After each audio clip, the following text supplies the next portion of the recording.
everyone, welcome to another Tinfoil Tuesday, full of conspiracy weirdness, packed full of insane theories for us to laugh at. So welcome, hope you're doing well on this Tuesday evening. We're almost on a hype train. Let's see what I missed in chat, because I know some people renewed their subs and whatnot. Broha, thanks for 51 months. Phoenix2250, thanks for 40 months, says, can't believe I've been watching you for 5 years. What a ride. Love you parasocially and love this community. I love you all back parasocially. Bittergrin, thanks for a 355 stream streak. Zarek Shadow with 40 bits says, just finished watching the Bible Man VOD. Really hoping we do more of that in the future. Maybe throw in some other Christian material for good measure like McGee and Me, Last Chance Detectives, Secret Adventures. Definitely planning on doing more of it in the future, and also some of those other shows that you mentioned. Jay's a Proxy, thanks for 20 months, says, it's a bit late, but I need a secondary sub-baby name. Broomhilda Shast needs a sibling. Ronald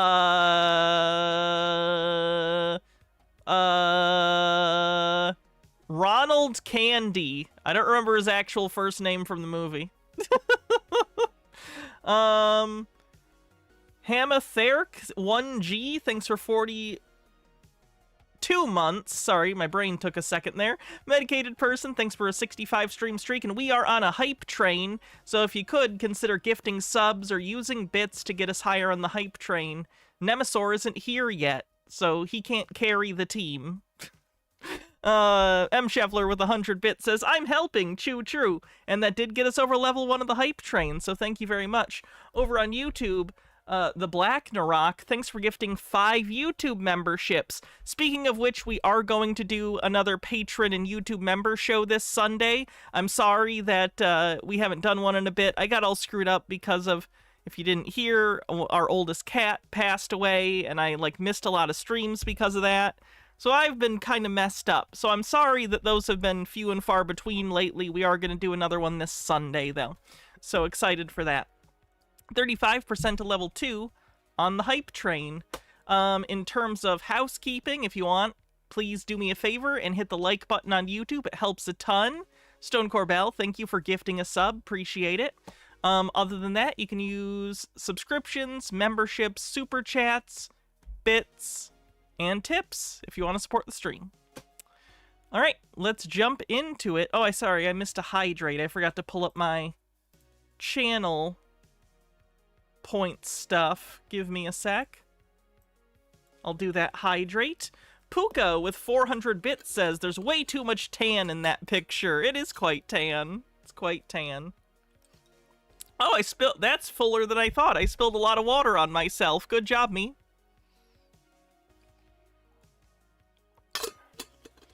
Thanks, Omega Dramillion. Anyway, we'll keep the hype train going, but I think we can start getting into the conspiracy stuff. Let's go ahead and take a look at Bob and what he's been up to, shall we? Let me turn this music off and jump right in. Bob, of course, is our resident, quote, real exorcist. He's been grifting the satanic panic he's been grifting in the satanic panic sphere for 40 years. And of course, he spends his time now either online or in various conference rooms at the local Ramada, scamming money out of people who are desperate to feel whole again. So let's check it out. Oh, one more housekeeping thing. I am working on a video tomorrow, an edited video. I should hopefully still be able to stream in the evening, but most of the morning and afternoon I'm working on a Hans Wormhat video because I'm trying to do some shorter videos to put out weekly because the Cameron video is taking so long and I'm kind of stuck in a creative rut with it. So I need to do some other stuff in the meantime. I'm going to be doing shorter weekly videos. At least that's the plan. We'll see how it goes. So that's cool. Anyway, let's jump into it. We're 85% to level 2 on the hype train with 2 minutes left. Ellie Joe, how old are you? 42. Okay. Married or single? Single. Been married? No. No. What were you feeling back there? Obviously, you were in anguish. When you started speaking, and after you divided soul and spirit, I felt piercing knife pains on each side. My first memories of Like sexual abuse, I was 13. Prior to that, it was a lot of emotional abuse and severe neglect. I hate how badly he mistreats people with genuine trauma in their lives, and he turns it into this weird psychodrama. It's so not good. They need actual therapists, not grifters. Grifting on the bingo card. One of the biggest things I was feeling when you were praying earlier was I was so alone. I was always alone as a girl. I was in terror. I just was alone. But what I need you to do now is think about the pain. By the sword of the Spirit, I divide soul and spirit, and I divide Golly Joe from those demons. Minute left on the hype train. You look at me, Satan. Look at It's a thin Bible. Is that just the New Testament? me. Satan, how did you get that child? You really have to go out of your way to buy a Bible that's just the New Testament. How did you get that child? How did you get her? Our mom and dad never wanted to be married. I'm going to stick this sword through you, Satan. Are you ready for it? You going to get up and face me? You going to tell me how you got her? Oh, she's a screamer. Wow, that's a lot. I'm going to torment you. You know what? I'm going to torment you right where you're tormenting her.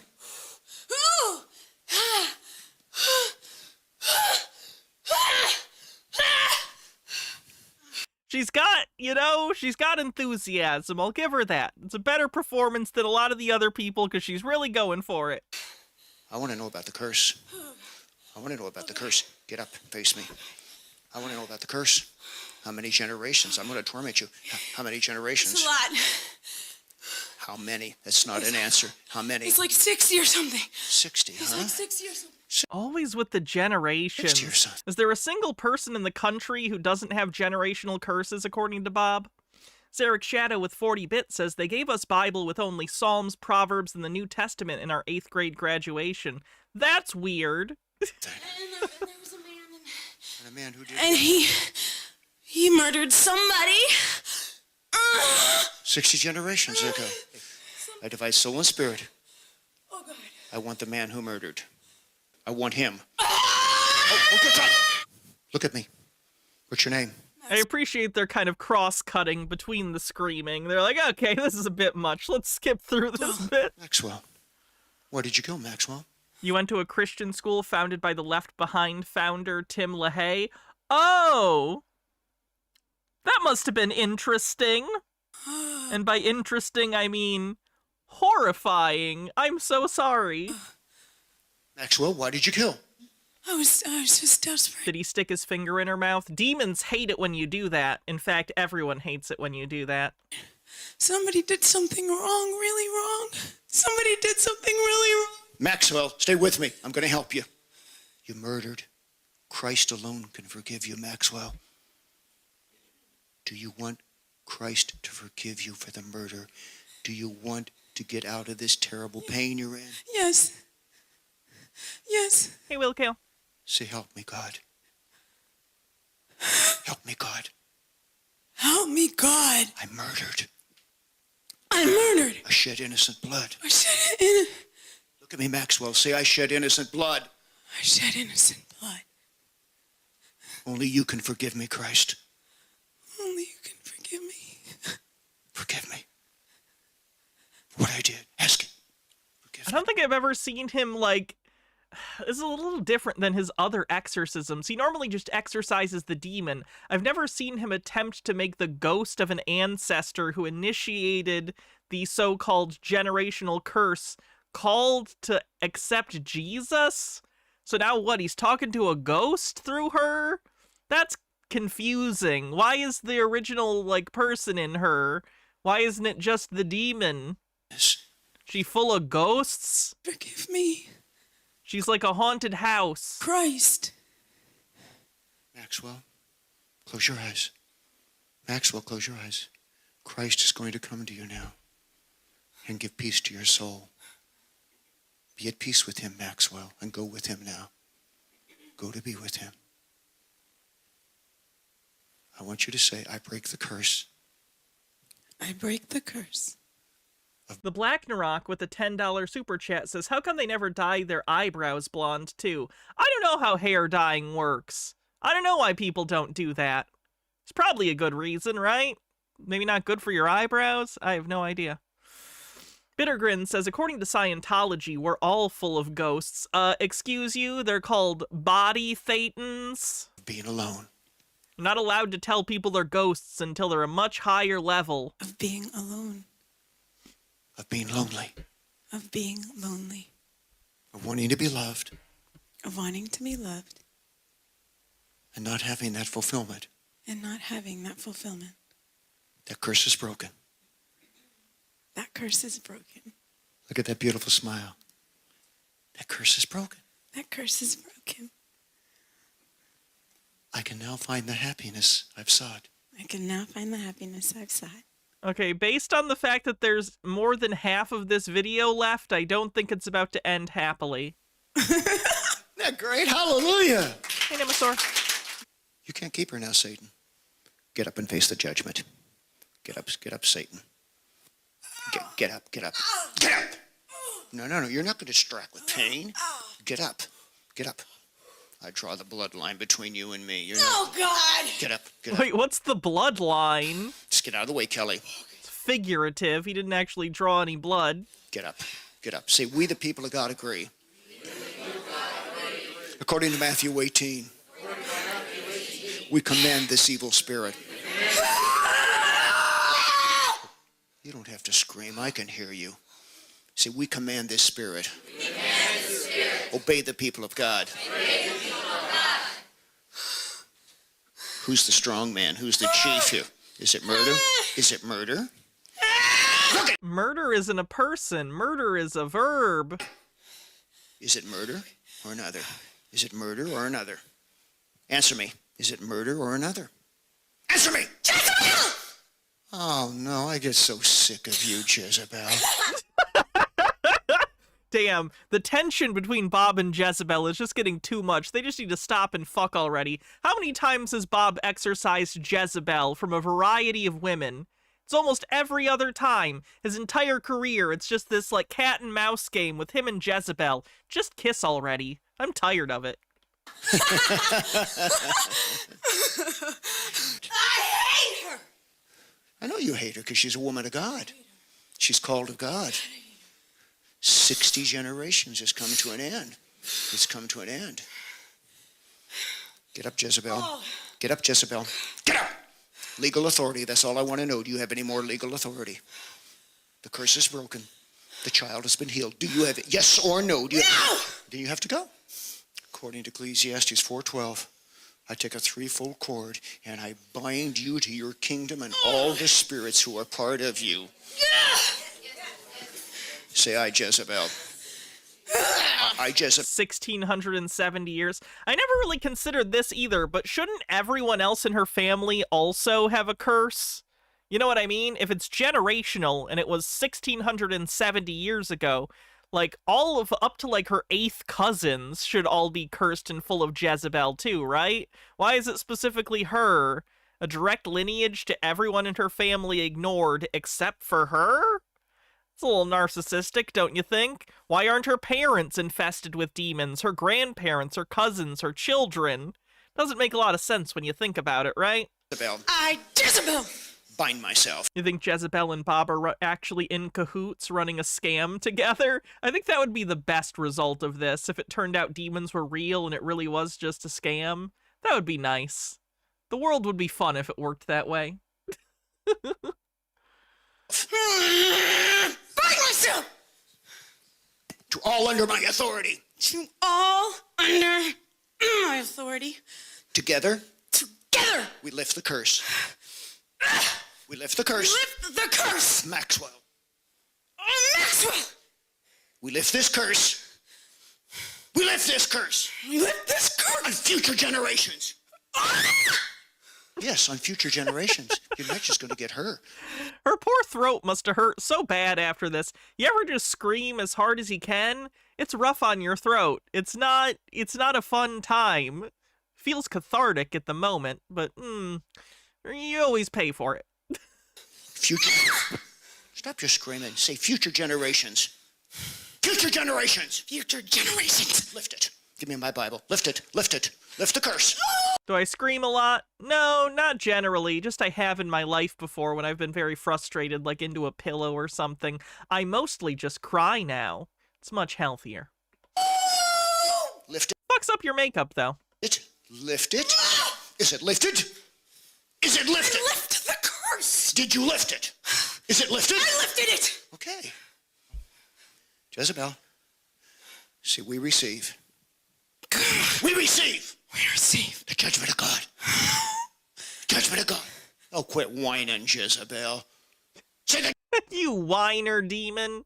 Jellyfish, thanks for an 80 stream streak. judgment of God. The judgment of God. I now loose the dogs of Jezreel to come. Come, dogs of Jezreel. Come. Begin to eat the flesh and begin to lick the blood of Jezebel. Lick the blood. Jezebel. Jehu's in the window. Look at him. Jehu's in the window. He's coming to throw you out of the window. Jehu's in the window. Here he comes.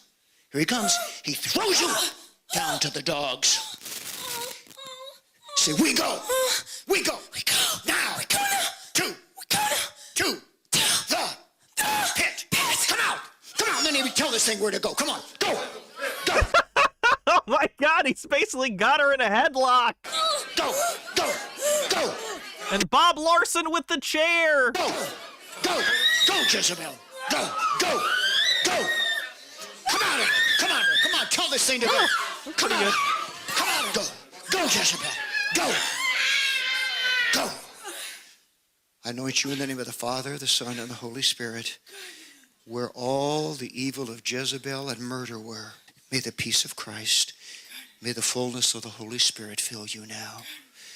Let's give the Lord a big hand and a shout of victory.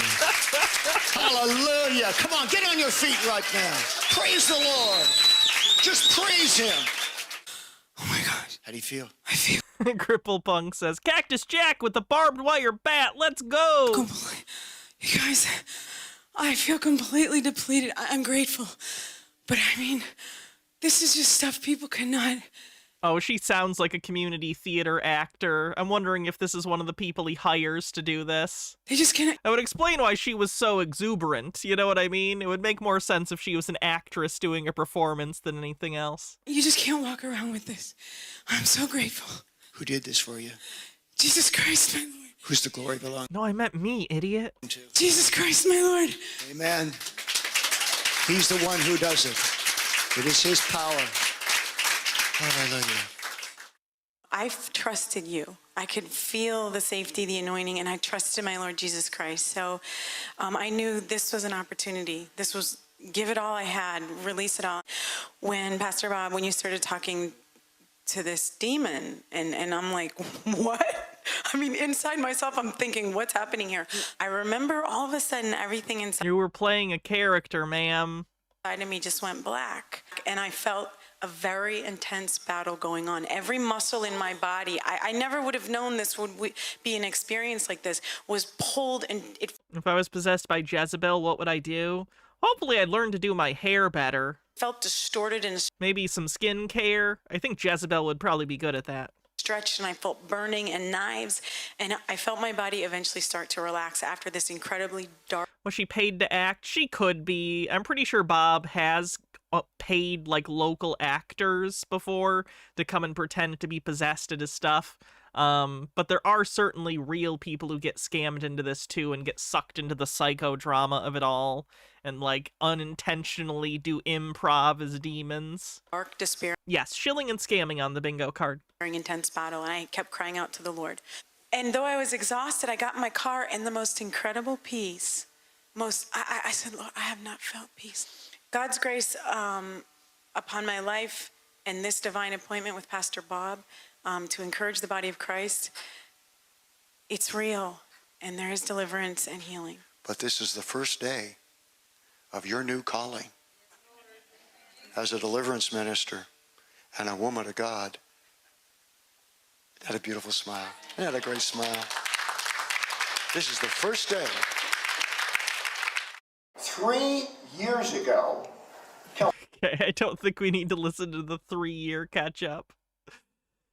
All right, let's mark that shilling scamming off on the bingo card real quick, and then we will move on. Shilling scamming, I think that's all we had so far. Oh, satanic. Obviously satanic. Sorry I missed that. That's an obvious one.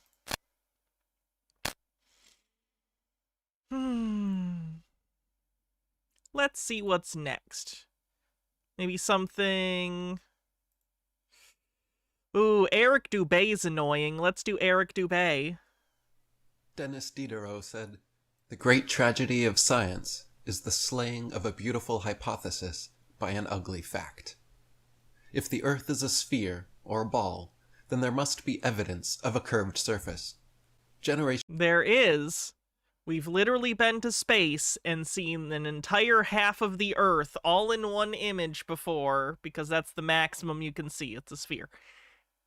I'm so frustrated time and time again when flat earthers use the strategy of effectively just ignoring evidence that we actually have. It's one of the biggest tools in their tool belt, is just being like, why don't we have evidence of this? Meanwhile, there's tons of evidence that they're talking about. They just tend to ignore it or call it fake, which is very frustrating. Generations of children and adults, from Aristotle to Roman times to this day, have believed that the curve can be proved by watching ships gradually disappear as they move away going over the curved surface of a spherical Earth. Because that is the case. Sometimes things disappear if they're small enough before that, but if you zoom in, they will continue to go and fall bottom first over the curvature. Once again, Eric Dubé is pretending as though his explanation is the explanation when it is not. Because it is going around the curve of the Earth, right? But does this really prove the Earth is a ball? Mathematicians have worked out a mathematical formula based on spherical trigonometry to calculate what happens when a ship goes over the horizon and Orion Cooper with a $2 super chat says we call that flurf nuh-uh ignoring evidence. disappears from sight. The formula for finding how far a distant object is below the horizon is 8 inches, 2/3 of a foot, per mile squared. No, it's not. I've talked about this before. That's for a parabola. Flat earthers really like that equation because it's simple and they can do it easily, but it's an inaccurate formula for anything over a certain distance. They use that number because it was specifically mentioned in an old flat earth book from the early 1900s or late 1800s called Zetetic Astronomy. And it's inaccurate. But they will stick to that number because it's inaccurate. That formula will tell them that you shouldn't be able to see certain things of a certain distance, which makes them go, aha, I have disproven the round Earth. But it's, again, because they're using the wrong formula. So they're married to that formula because it makes them feel smart, even though they're doing things incorrectly. C equals 2/3 times... Kariko59, thanks for 33 months, and Jayzaproxy says, this is dope, Eric is dumb. Voyager spacecraft on verge of passing major space milestone after nearly 50 years. Again? NASA's Voyager 1 is about to hit a remarkable milestone that puts the vastness of space into perspective nearly 50 years since it left the Earth. Come November 2026, the probe will become the first spacecraft to reach 1 light day from Earth, a staggering 16 billion miles away. This means that any command sent to Voyager 1 will take a full 24 hours to arrive, traveling at the speed of light. It will then take another 24 hours for a response. Woo! That's so far away and yet so close cosmically. I hate thinking about how big the universe is sometimes. It's very scary. It's very scary how small and insignificant we are compared to the vastness of the universe. It's reality nonetheless, but it can be a little disconcerting. I understand why cosmic horror is a thing. Dillis Filler with 32 months says, is heliopause when the sun starts getting hot flashes? Funny. The diameter squared. The answer is in feet, where c is the curve, 2/3 of a foot is 8 inches, and d is the distance below the curve. The answer is in feet. For example, a ship at sea is 10 miles away. How far is the ship below the horizon? c equals 2/3 times d squared.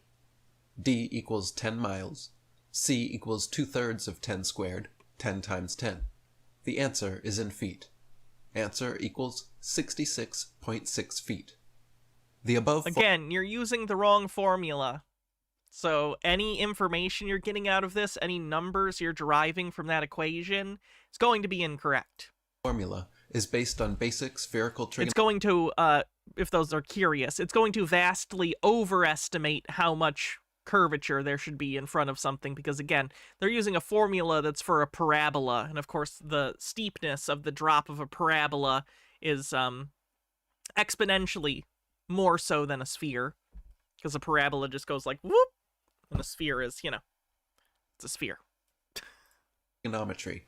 But if one goes to check this formula on the internet, Oh, this is kind of, I don't know when else I'll have a chance to show this anytime soon, so I'll just show you guys. Mr. Blast got me this, and it's supposed to show the Earth, and this is supposed to be the sun, this light here, and it shows you where the sun is on the day and night cycle during winter and summer. The top, I think, is summer, the bottom is the winter solstice. It's kind of interesting. It's pretty fun. A little light in there.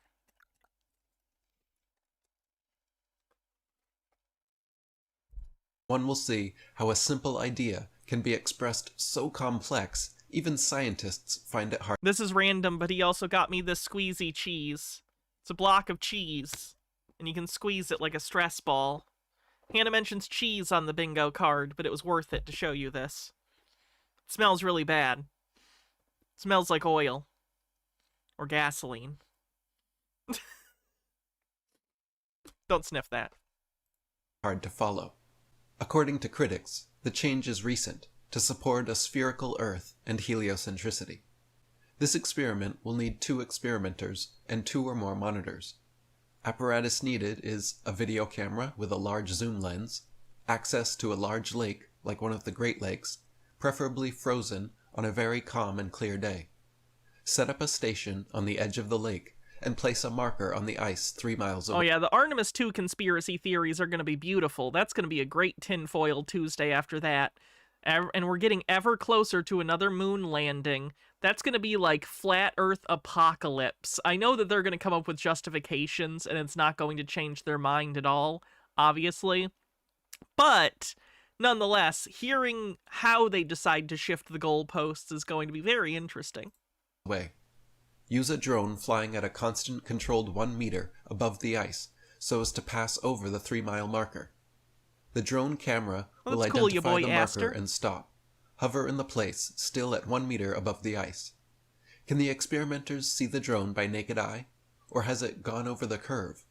Or has it disappeared because the drone has gone beyond the vanishing point, the limit of the human eye to see in the... Right, so the vanishing point is a thing, you're absolutely right, but that's a different phenomena than a boat disappearing over the curvature of the Earth. Those are both phenomena that coexist. It's not one or the other. Distance. Now video the drone using the zoom lens and ask, can it still be seen? Now repeat the experiment, but put the marker at 6 miles away, and video through the zoom lens. Carefully collate the video footage. Repeat the experiment for analysis. There are other factors that need to be taken into consideration, of course. None of this is helpful. Showing that something has a point at which it disappears because of the limits of the human eye doesn't disprove the boats going over the horizon thing. It's basically a non sequitur because the two phenomena can coexist and do coexist. So... kind of weird that he's bringing this up as if it has anything to do with the over the curvature. This experiment, there is no need to use complex, contrived mathematical equations.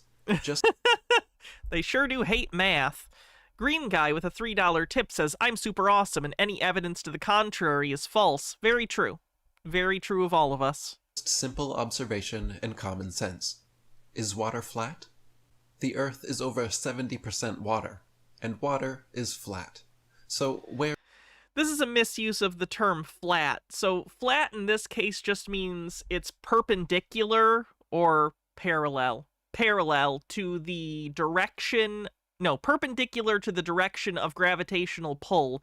And on a sphere, that's curved. So the Earth, its oceans, appear flat, but they are also curved. You just can't see it at a local level because you were so tiny compared to the shape of the Earth. So you have to zoom out quite a bit, which we do, which is why you can see curvature when you look at a photo of the globe. Where is the curve? Whenever experiments have been tried on the surface of standing water, the surface has always been found to be level. Again, this is just misunderstanding the scale of things and how it works. If the Earth were a globe, the surface of all standing water would be convex. This is experimental proof. It is. It's just very slightly convex at any sort of human scale. You have to back up a lot to be able to see the convexity, but once you back up enough, you do, and we have, and it's been documented many, many, many times. I believe you also used to be able to slightly see the curve on Concorde jets when they were still a thing, but those haven't been in service in some decades, so The Earth is not a globe. they weren't economical. No curve is seen when mountains are observed at a distance as well. Edward Henry cites John McIntyre, who researched 3 mountains, Mount Tennant, Mount Greybeard, and Mount Frying Pan, all very nearly the same height. Standing on Mount Tennant, McIntyre expected to see Mount Greybeard lower down than Mount Frying Pan because of the curve of the Earth, since it was 34 miles away. But to his shock and surprise, it was the same height. When scientists are confronted Is the elevation different between the 2 points? Because even with the curvature, if the elevation is higher in the other point, it could effectively appear at the same level, even though it's not really when you take into account the curvature. So it might be an elevation thing. I don't know, though. I'm not sure. I'd have to look more into that specific claim. with these factual results, they will split hairs to bend the results to support what they believe. But belief It kind of sounds like flat earthers to me, but what do I know? I've just been researching them for the last 5 years or so. always carries the day, not My research said by a non-researcher on the bingo card for me saying that. science. According to critics, when scientists discovered the Earth was a flat plane, they realized they had a problem. So how did they cope with the spherical Earth theory that was so well developed and inscribed into the human psyche for centuries? Well, they had gone too far down the rabbit hole to turn back, for sure. The truth about the real shape of the Earth is too shocking. So they wrapped the flat Earth map around a globe. But this made No, they didn't. The globe is the globe. Flat Earth maps are projections, and incorrect ones at that. But again, it's a projection, so it's doing its best. That's the purpose of a map. problems of their own. Problems found on Mercator's projection, where Greenland appears huge, much I mean, that's just the nature of projecting something round onto a flat surface. You're always going to lose something because it's a projection. So different projections for different maps have different benefits and drawbacks. When it comes to the Mercator projection, when you get to the North and South poles, the sizes of things are completely out of whack and they're very distorted. But it's good for other things. That's why you have a variety of different map projections instead of just one, because they're good for different tasks, right? For instance, the azimuthal equidistant map, which flat earthers usually use as their map, I think was designed in order to see your angle from the North Pole, something like that. But it's not necessarily good for other things. So, yeah, they're tools. Maps are tools, and they have a specific purpose, and each of those tools has benefits and drawbacks that need to be weighed before you use them for whatever purpose you're using them for. For general purposes, the Mercator projection is pretty good. It gives us an idea of the shape of everything and its placement, but yes, the scale is going to be off at the margins at the top and the bottom by quite a bit. larger than it really is. In actual fact, Greenland fits 13 times into the continent of Africa. The strategic map in the White House is there for military uses, should the USA be I just had a terrible thought. Does Trump want Greenland because it looks really big on a map? And he goes, ooh, lots of land, me want. Green guy with another $3 tip says, I've seen the movie Elemental and the water is most definitely not flat. Some of the water was very thick indeed. I still haven't seen that one. attacked? The famous blue marble is not a photograph of the Earth from space, as many believe. It's a composite of strips of a flat Okay, yes, but that's from space. It's still being taken from space, and it's not parts of a flat Earth. It's parts of the globe put together What do they think a composite is? A composite is just putting together many photos into one photo. It's not fake any more than taking a panoramic shot at the Grand Canyon would be fake. It's just stitching together photos. Flat Earth map wrapped around a sphere. Any flat image can be wrapped around almost any 3D shape. See, Okay, and that's not what's happening here. Zarek Shadow says, any big predictions for 2026? What's on your 2026 bingo card? Everything's gonna get worse. Everything's gonna get worse. My life is gonna get worse. Everything's gonna get worse. So enjoy that. one of these many blue marbles, for instance. These are just some of the many blue marbles made over the years. But this is not a photograph. It is admittedly photoshopped strips wrapped around a sphere. A composite, so it's actual photos of the actual globe Earth put together. That doesn't make it fake for the last time. Also, the image of the Milky Way galaxy cannot be a photograph, since no vehicle carrying a camera launched from Earth has ever been... I don't think anyone has claimed that that's an actual photo, or any of the photos of the Milky Way galaxy are an actual photo. It's pretty obviously meant to be showing you what it looks like, but it's not. Again, I've never heard anyone try to claim a picture of the Milky Way galaxy is an actual photograph. outside the galaxy. It's an artist's impression of a theoretical idea. Rick M says, but you may get bottom surgery this year, right? But yeah, but I'm stressed out about it because I'm going to have to take time off work, which I can't afford. I don't want to talk about it. But how many people believe this is an actual photo? Mountain ranges reflected in lakes is a good example of the flat Earth. If Earth is a sphere, then lakes should behave as convex mirrors, and the image smaller, as seen at B. Again, no, you are overestimating the amount of curvature per square mile by so much. You have a comic misunderstanding of the size of the Earth if you expect it to be, like, bulging like that in any particular point. Mountains reflecting on a lake or sea, the reflection is the same size as the mountain in A. On a curved Earth, the reflection would be smaller, like in B.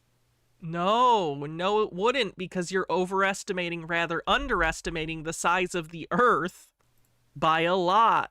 What do we actually see? What do reflections look like here on our actual Earth?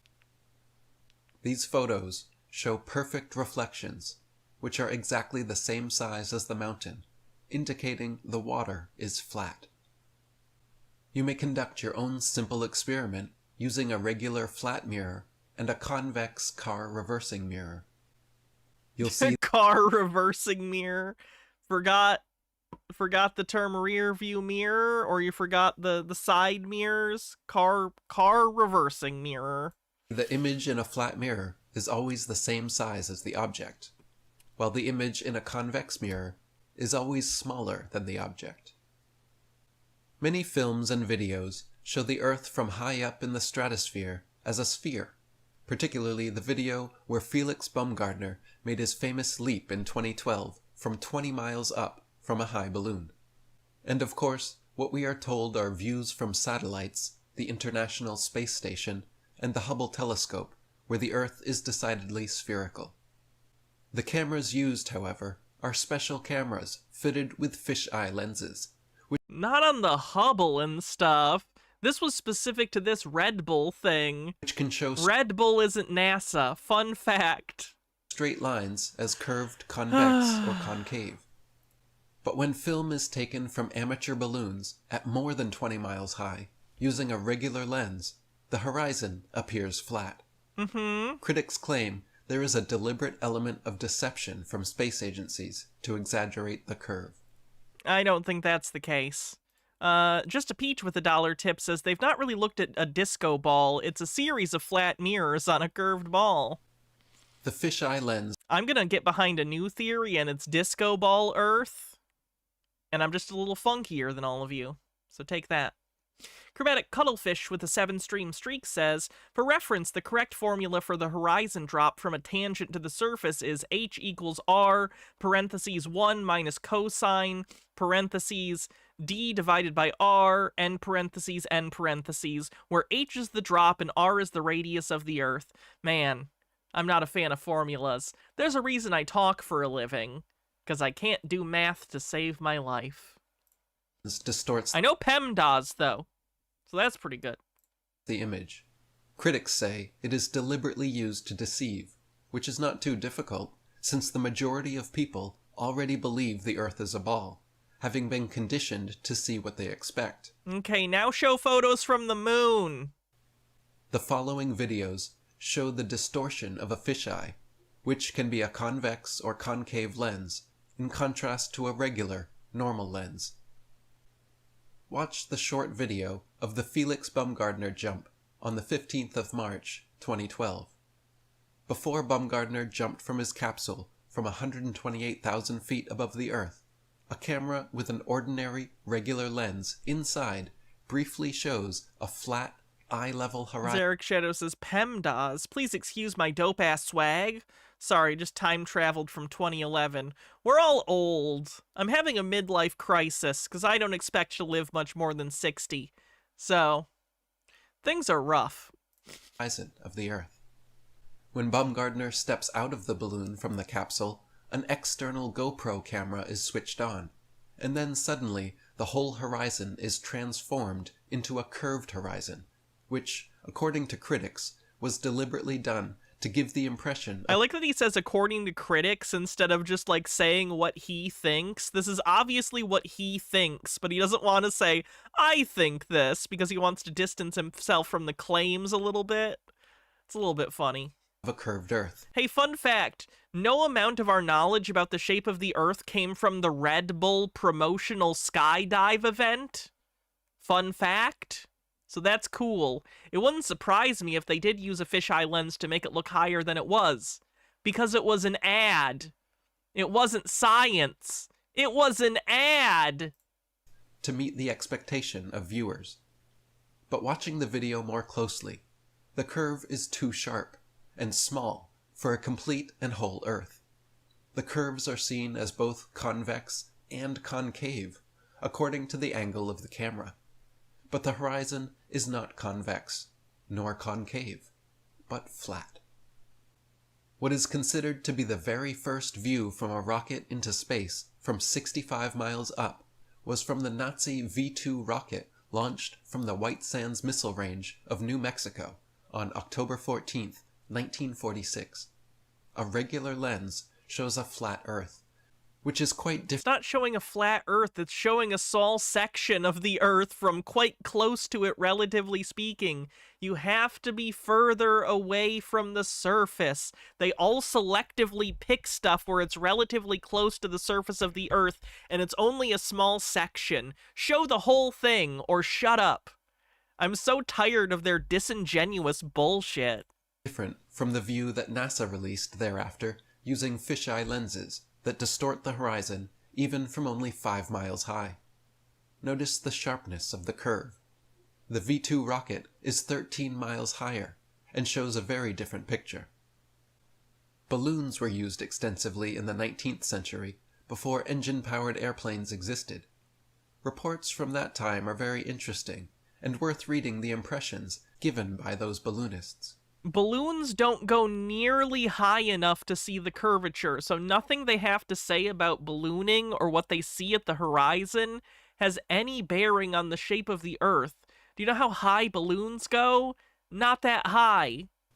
In an editorial from the London Journal, July 18th, 1857, one journalist described the experience of his hot air balloon ascent. Quote, "The chief peculiarity of the view from a balloon at a considerable elevation was the altitude of the horizon, which remained practically on a level with the eye at an elevation of 2 miles, causing the You're just seeing further away. surface of the Earth to appear concave, and to recede during the rapid ascent, whilst the horizon..." Yeah, he's quoting something from 1857.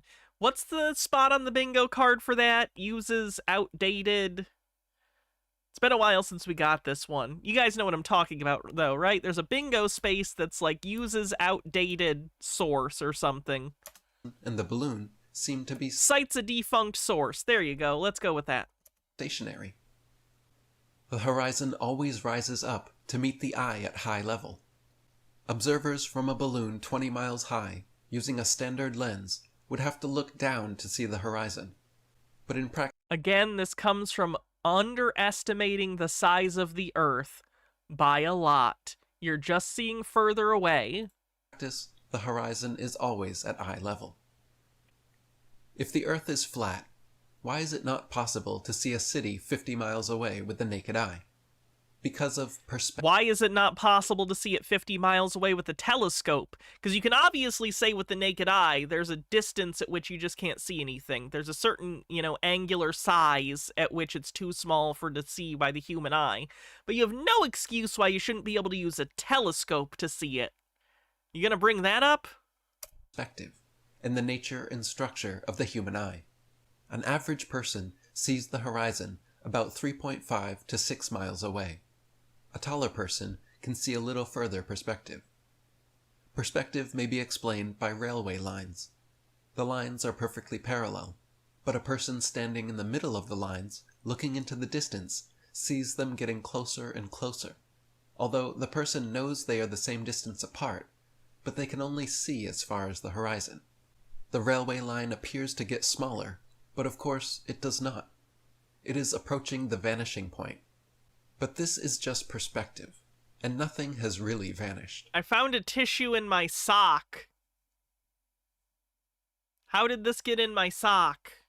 What the fuck? Are people just putting shit in my socks now? When a person starts to walk away down the middle of a road, they appear to get smaller, and eventually their legs start to appear blurry and shimmering. This is because of the density of the air and light returning from the legs becoming distorted.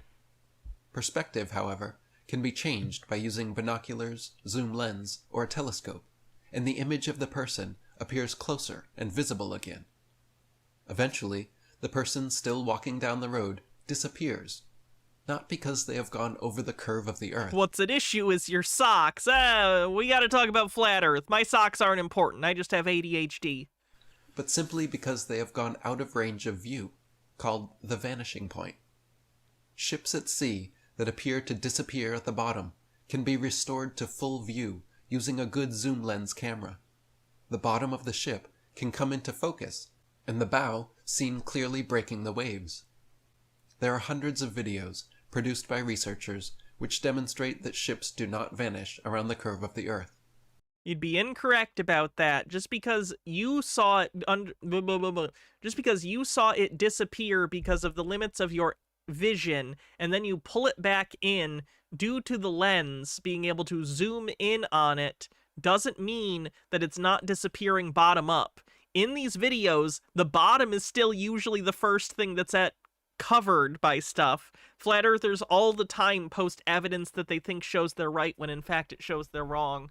Sorry, the light just turned off. I'm gonna go fix it. The teaching in schools that ships at sea disappear because they've gone over the curve of the Earth is no longer a credible proof that the Earth has a curved surface. It's part of the natural physics of water and other fluids to always find their level and remain flat. If disturbed in any way, motion ensues until the flat level is resumed.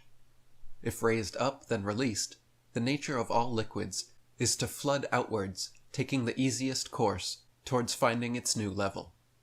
Hydroelectric power stations are a testament to this fact. But if the Earth is a giant sphere, tilted on its vertical axis, spinning through never-ending space, then it follows that truly flat, consistently level surfaces Green Guy says, if you can see as far as your perspective, how do they explain remote viewing? I don't know how they explain it. I've never heard them talk about it, but I'll explain it like this. There's no such thing as remote viewing.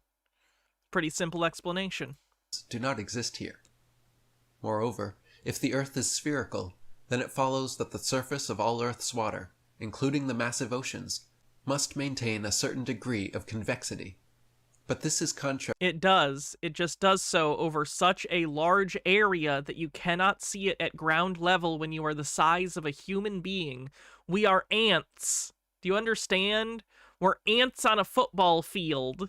I'm just so tired of you acting. And that's actually a pretty good comparison, because a football field, if you don't know, in the middle is a little higher, and at the edges it gets a little like slopey, right? If you were an ant on a football field, it would feel flat to you because there's so little curvature for your size at your scale. It's only over a much bigger scale that you begin to see that the slight little bit of curvature builds up to the slope, right? You know what I mean?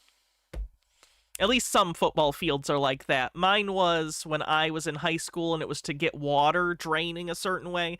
I don't know if the NFL's is like that, but my football field at my high school when I was in school was like that for drainage purposes. Contrary to the fundamental physical nature of water to always be and remain level. The Nile River in Green guy says, Hannah, we're all remote viewing you. Woo! Yeah, I don't think Twitch and YouTube counts as remote viewing. Africa is 4,132 miles long. Flowing over an arc of the curve of the Earth would subtend an angle at the center of the Earth of about 60 degrees. Then, logically, it must flow uphill at some stage, and then down to the Mediterranean. There are other Water doesn't flow uphill. long rivers, such as What? the Congo and Amazon, totally incompatible with the supposed globularity of the Earth. As Thomas Winship says, we know from practical experiment. Are they once again confusing curvature with elevation? I see them do this a lot, and it's always very frustrating. That water will find He thinks south equals down? Oh, Lord. its level. I'm gonna lose it. And cannot by any possibility remain other than level, or flat, or horizontal, whatever term may be used to express the idea.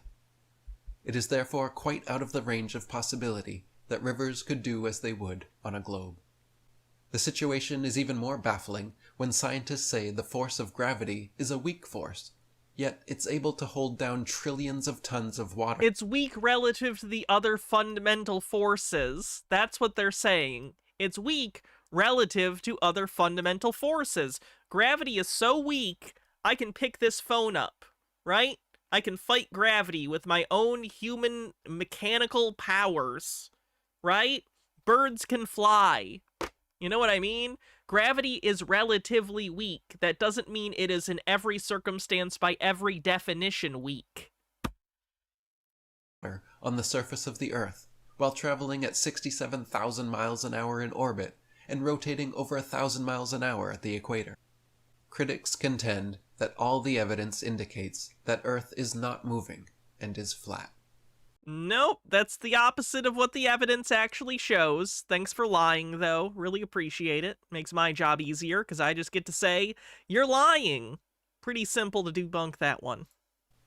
Anyone can show that the horizon is perfectly flat by a simple experiment on a suitable beach. Take a rigid plank of wood about 6 feet long or more and place it across 2 tripods, as shown here. Your field of view here is not nearly wide enough to be able to see the curvature of the Earth. How don't you understand this? Using a spirit level to ensure it is perfectly horizontal.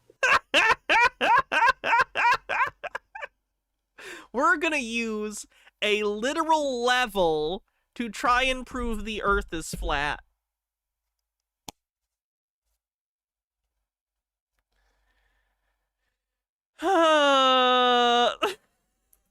Place a plumb line in the middle and at various places across the plank to ensure it is perfectly level and square to the ground.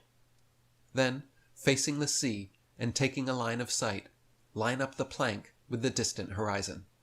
If the Earth was curved, and the curve could be observed over a great expanse of the horizon, the curve... You are too close to the ground to have a wide enough field of vision to ever perceive the curvature. I have explained this so many times. How is this not intuitive to them? This is absurd. Curve should be observable at both ends of the plank. No, it shouldn't, because your field of view is not wide enough, not even close to wide enough, and you're too close to the Earth.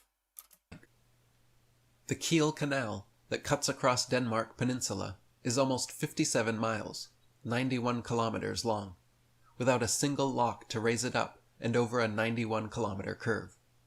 There are thousands of canals, hundreds of miles long, across the world that are perfectly flat.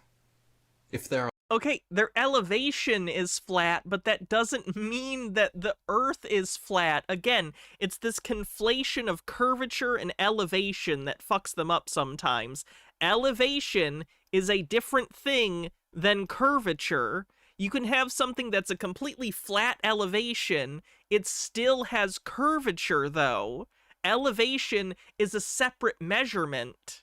locks, it is to lift the boats and ships over a rugged, flat landscape, not a curved earth. Other examples are the Suez Canal, 100 miles connecting the Mediterranean and the Red Sea. Canals and railways are always custom-made horizontally, often over hundreds of miles, without any allowance made for curvature. They don't Again, why would they have to allow for curvature? The curvature's already there.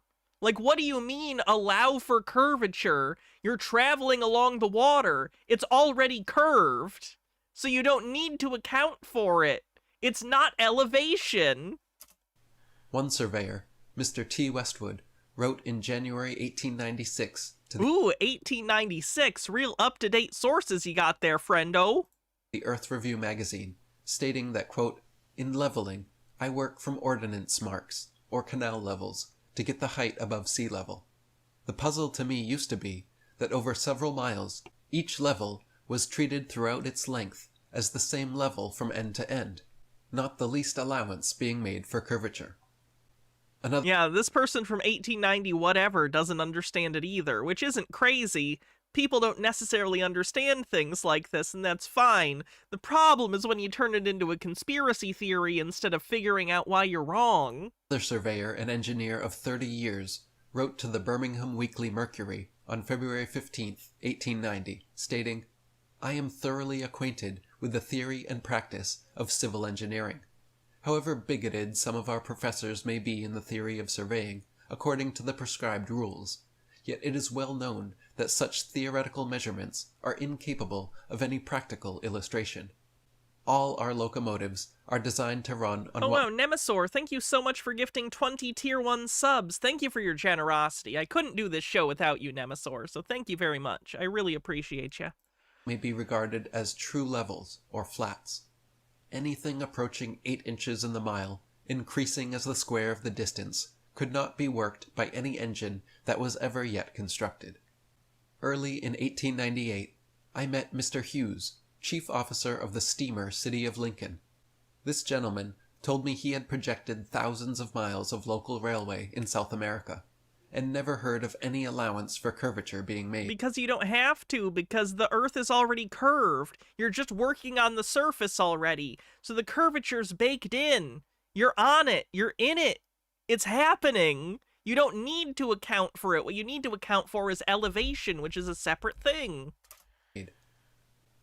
If the Earth were a sphere, airplane pilots would have to constantly correct their altitudes downwards so as to not fly straight off into outer space. I think you're misunderstanding a little bit that by keeping parallel to the Earth, they are keeping up with the curvature. Like, that's what you're doing when you're keeping up with, like, making sure you're flying level. That's doing that. The Earth, again, you're assuming that the Earth is very tiny. You're assuming that an airplane has to constantly be going down, and the only reason you would think that is if you think the Earth is, like, the size of Louisiana. It's not. It's much bigger than that, so you don't actually notice the curvature as long as you're maintaining level on the flight. If the Earth were truly a sphere 25,000 miles in circumference, covering 8 inches per mile squared, a pilot wishing to maintain their altitude at a typical cruising speed of 500 miles per hour would have to constantly tip their nose downward and descend 2,777 feet every minute. Again, that's based on the incorrect formula. When pilots set So an it's exponentially more than it is in reality. altitude, their artificial horizon gauge remains level, and so does their course. Nothing like the necessary 2,777 foot per minute declination is taken into consideration. Similarly, ships' captains in navigating great distances at sea never need to factor the supposed curvature of the Earth into their calculations. Both plain sailing and great circle sailing, Again, why would they need to? the most popular navigation Just a Peach with a $1 tip says, pieces of rail are not over a mile long. Why would you worry about the curve of the Earth when you're at work when you work in much shorter lengths? Yeah, again, it's because he pictures the Earth to be very small. It's like he doesn't understand the enormity of the Earth being what it is. methods use plane, not spherical trigonometry. Plain sailing is navigating a ship making all mathematical calculations on the assumption that the Earth is perfectly flat. If the Earth were in fact a sphere, such an errant assumption would make constantly glaring inaccuracies, and the necessity for using spherical trigonometry would become obvious. All distances, whether they be great or small, by sea, rely upon ordinary flat Earth triangulation calculation. From the highland near Portsmouth Harbour in Hampshire, England, looking across the Spithead to the Isle of Wight, the entire base of the island, where water and land come together, makes a perfectly straight line 22 statute miles long. According to the ball Earth theory, the Isle of Wight should decline. Oh my god, again, look at what he thinks the size of the Earth is. Jesus Christ. It's just that part's just the size of the island. The entire Earth is the size of this island on one part. Yeah, okay. 80 feet. They are so married to the wrong formula because it lets them do shit like this. From the center of each side to account for the necessary curvature. The crosshairs of a good theodolite, directed there, however, have repeated. Chromatic Cuttlefish says, I put a version of the V2 image Eric quoted previously in the Tinfoil channel on Discord with a tangent line drawn in it. Let me take a quick look. Tinfoil. By the way, you should join the Discord if you haven't already. It's tons of fun. You can recommend videos. You can chat with people about all sorts of things. Oh yeah, look at that. I don't know if you guys can see, but at the edges, it does start to curve. Well, I'll zoom out so you guys can see it. There you go. At the very edges, it does start to curve. We did it, chat! We proved the Earth is round with the image that guy used and didn't think to check. It's almost like he's not very smart. Shown the land and the water line perfectly level. Since 2014, when Eric Dubé's book The Flat Earth Conspiracy That's you! He just referred to himself in the third person! was published, hundreds of ordinary people Hannah hates when people refer to themselves in the third person. Hannah thinks it's pretentious. have conducted experiments all over the world. Anyone can conduct an experiment without any sophisticated instruments. Experiments with lasers are common, since lasers can now be purchased easily online. NASA are aware of these arguments too, so why do they not address these issues? Because their job isn't to contend with crackpots? What do astronomers say about all these anomalies? Astronomers have no answer within the framework of the ruling paradigm, heliocentricity. Does this show the heliocentric paradigm fraying at the edges? No. If so, this may be a time for change. According to philosopher Thomas Kuhn, paradigms need to be flexible, ready to incorporate new learning as it unfolds. NASA reacts by ridiculing anyone who considers and supports flat Earth arguments. Yeah, that's about what you should do with it. Monitoring flat Earth literature and media, placing warning signs on all permissible. I think he's vastly overestimating how much NASA knows or cares about flat earthers. Obviously, people there are aware they exist, but I don't think they spend a lot of time looking into it, because what a waste of time. Flat Earth videos and books, and forbidding or banning flat Earth videos on YouTube and in public. I'm sorry, do you think that NASA controls YouTube? Applications. He's a conspiracy theorist, of course he does. Just pretending these anomalies don't exist isn't going to make them go away. and certainly isn't a good look for NASA. For now, it seems NASA is content ignoring these anomalies, hoping that flat earthers, like ships at sea, will one day just disappear over the horizon. I don't think that that's that crazy to think. Flat Earth has already been on a decline since 2017. I think as a fad, it's basically already dead. I don't know if it'll be around in 30 years. At least not in any relatively large scale. It's already shrunk so much. M. Scheffler says, yes, you can do experiments without fancy equipment if you want incorrect answers. Let's see what else we have. Oh, I think this is about Tartaria. Let's check out a Tartaria video.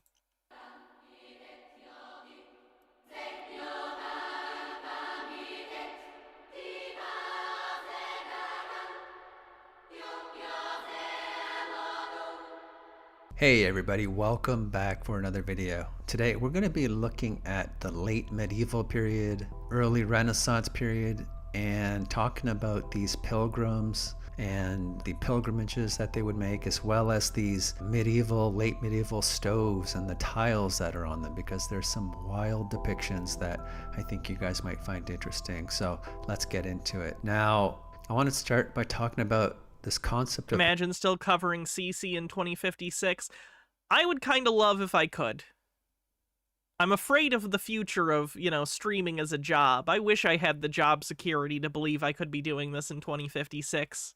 It's a little frustrating sometimes, but damn, a little job security would be nice, I just don't have it. Making these pilgrimages in the medieval period, because the concept of the pilgrimage was so strong in medieval Europe that it fired the imagination of the age and set the tone for travel. So people would travel hundreds of miles all throughout Europe, a lot of times ending up at these cathedrals in different locations throughout Europe. And one of the most northernmost pilgrimage routes was actually in present-day Norway, and it's called St. Olav's Way, and I believe it is approximately 400 miles, and it ends up at this cathedral, and there's several routes you can take to get there. But what is compelling these pilgrims to cover these vast distances? And this is a look at that cathedral, which is considered the world's northernmost Gothic cathedral. But something interesting when you're looking at Norway and some of these churches, cathedrals, which I'm going to get to in a second, but we're told that work began on this cathedral in the 11th century, finished in around the year 1300, and very impressive, just like most of them are outside and on the inside. But Norway is also known for these wooden churches, referred to as stave churches. And they apparently are a combination of Christian motifs and Viking themes. And today there are only 28 remaining across the country. But they look pretty sweet. I'm not a big religion person, but sometimes churches have rad aesthetics. Like cathedrals look beautiful. I went to the National Cathedral when I was in DC as a kid, and it was quite beautiful, even though I'm not a fan of Catholicism. That's a cool structure. Apparently there were once more than 1,300 of these. But why I'm pointing these churches out is because obviously when you look at the complexity of these compared to the cathedral, I would argue that we're looking at two different groups of people who constructed these churches versus the people that constructed these churches. So I mean, they probably were different groups. They were still Christian, but presumably they had different materials available to them and different cultural aesthetic, a different cultural aesthetic for buildings in the first place. So yes, you are correct. Does he think that the same 6 people built every church in Europe? Just wanted to point that out. To me, that is an interesting... Did I visit the White House on that trip and meet George W. Bush? We did visit the White House. I think Obama was president at the time, though. Idea. I think we're looking at two different groups. He was just newly the president. Actually. And the pilgrims that we're told about, maybe they're walking the same routes that pilgrims in the past walked. And the Black Narok makes me think of Skyrim. It does have that Nordic look, yeah.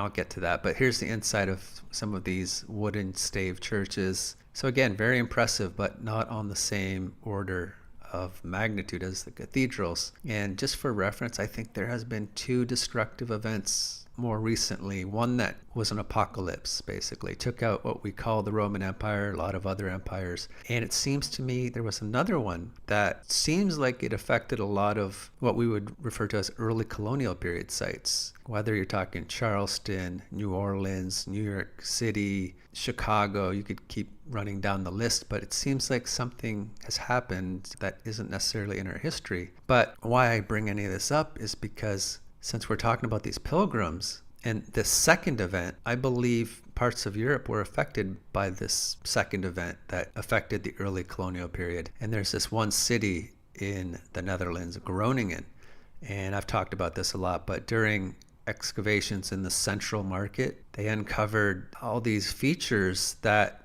show up on maps from the 1600s as being above grade, like these wellheads and different features. So, and nobody really knows why these things are buried. But some of the artifacts they uncovered were these pilgrims' badges. So these pilgrims that they would travel to these various cathedrals and places, we're told anyway, they would wear these badges. And a lot of them depict saints. And this one in particular, we're told Virgin Mary, baby Lead Bong Nugs 007, thanks for following. Jesus, but I think there's something else going on here. But they found some of these in these buried layers. So it's just interesting to me, when we're looking at these pilgrims, a lot of these artifacts seem to be buried. They find them tossed in rivers, buried in fields. So I just wanted to point that out. And this particular pilgrim's badge, I believe a lot of them were produced in France, Rocamadour, hundreds of miles away. So a lot of these things. Right, but people were on pilgrimages, so obviously they're going to be found in other places. They're traveling great distances. And yeah. I want to tie this in to medieval Renaissance stoves because I still don't even know where he's going with this. What is he talking about? Like, he hasn't set a point. The channel is Conspiracies Are Us. What's the conspiracy? Look at a lot of these older stoves dated to 1400s, 1500s. They're decorated with these stove tiles. A lot of them depict these religious scenes as well, which include the Virgin Mary, or what we're told is the Virgin Mary and baby Jesus. And they find these stove tiles in these castles, monasteries that are in ruins. So again, just traces of another destructive event. And this is Oh, he's assuming that because the badges and pieces of ovens are found places, it means there was a universal disaster over the entirety of Europe? That's the conspiracy? He's trying to tie this back to the Tartarian mud flood stuff. in a castle in... We find artifacts, therefore there was a mud flood. Okay. Hungary, and they found That's weak even by his standards. a lot of these nearly intact stove tiles depicting the various saints, in this one, the Virgin Mary and baby Jesus. And we're told that this particular castle in Hungary was demolished intentionally. The family that owned it held on to it until they purposely set it ablaze in 1812. So I think that narrative is false. I just want... Why? Like, I don't know why they wanted to burn the place down, but apparently that's what they did. to point out you have this... I wouldn't burn down a castle if I had one. I'd just be inside, being cold, but also safe. castle in ruins. Looks like... And I'd build a moat, and I'd fill it with... I think alligators are played out. I'd fill it with great white sharks that are hungry. I'd keep them just hungry enough that they would always attack whoever fell into the moat. Some destructive event hit it. They find these tiles. Some of them depict, this specific motif. Ooh, great white shark, but they open their mouth and a swarm of piranhas comes out. That's my final answer. And we can see these buried pilgrims badges, which... What if I fell in on accident? Well, that's meant to be then. That I become the delicious meal of the residents of the moat. depict the same motif buried, probably the same destructive event. So I just wanted to point that out. And when you start looking at where they find these stove tiles, a lot of them are in monasteries, castles, and a lot of these monasteries and castles are in a state of ruins. This is another one, I believe. Yeah, that's called entropy. This is in Slovakia, and this is a monastery. And they found, I believe, 200 of these stove tiles here. The remnants of, I think, 12 to 14 of these stoves. And we're told this place was destroyed in the 1500s. So just a lot of destruction happening and a lot of hidden history. And one last thing I want to point out. While a lot of these stove tiles depict saints and depictions from the Old Testament, they also depict some of these interesting hybrids or mythological figures like these mermaids, very similar to what you would see on the Starbucks coffee logo. And this particular variation of the siren on these stove tiles was depicted a lot, actually. And here's some more depictions of these sirens with different likenesses, but it comes up a lot when you're looking at these stove tiles from the 1500s, and I just thought that was pretty wild, and I kind of wanted to point that out as well. So I just wanted to go over a little bit of late medieval Renaissance era history, talk about some of these destructive events, get into some of these artifacts, and share it with you guys. So I think that's about all I got for you for today. I want to give a big shout out to my channel members. Thank you for all. Weak sauce. Need crazier conspiracies than that. Let's see, I got a couple tip messages. Green guy with a $3 tip says, off topic, big business does well. CEO, that wouldn't have happened without me. My dog endlessly barking at the door right after I let him in to pee at night. He wouldn't have let us back in out of the cold without all of my barking. Same energy. Just a Peach says, did he forget about wars? He seems to have forgotten about wars and plagues and basically anything that happens regularly in the Middle Ages. Did I have a video about people eating people? Maybe I had that the other day and I lost it.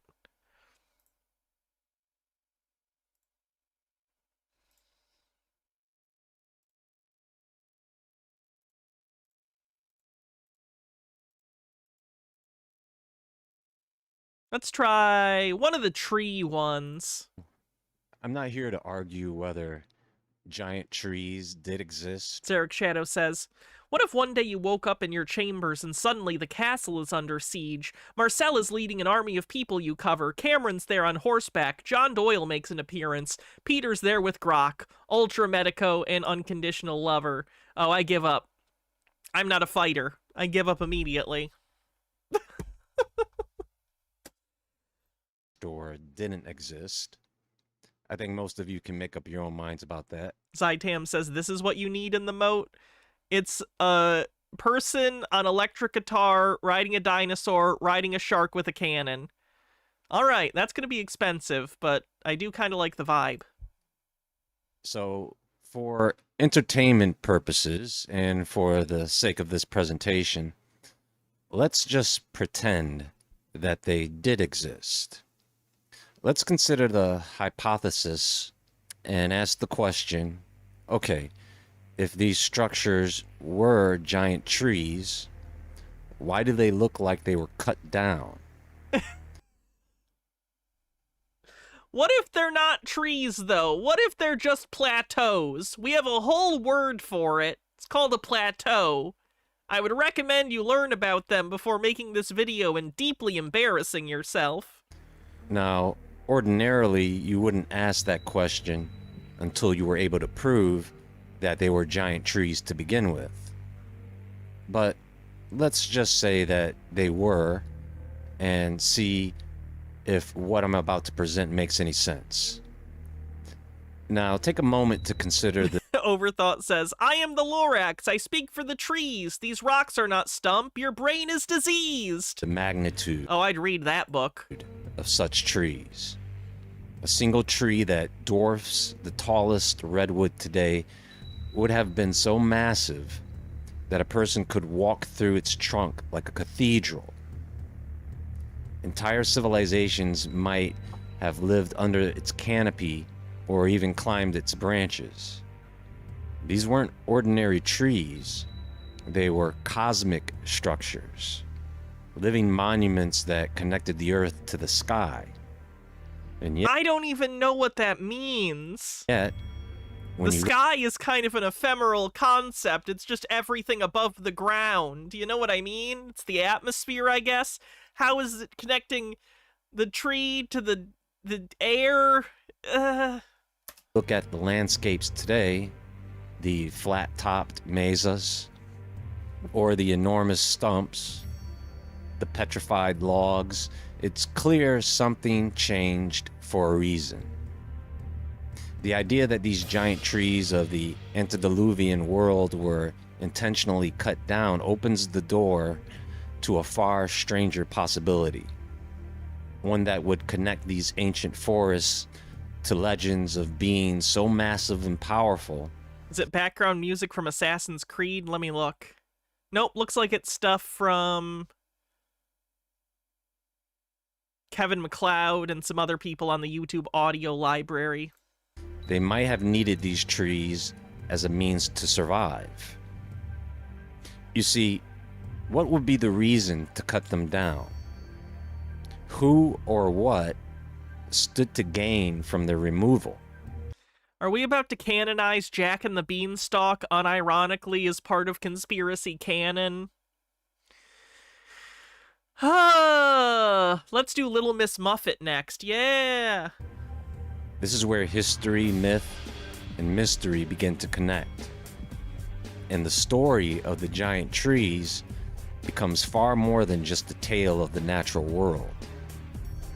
Perhaps a reminder. Oh, by the way, I don't know how many of you are familiar with Full Moon Entertainment, Charles Band's company, but they had a children's division back in the 90s called Moonbeam.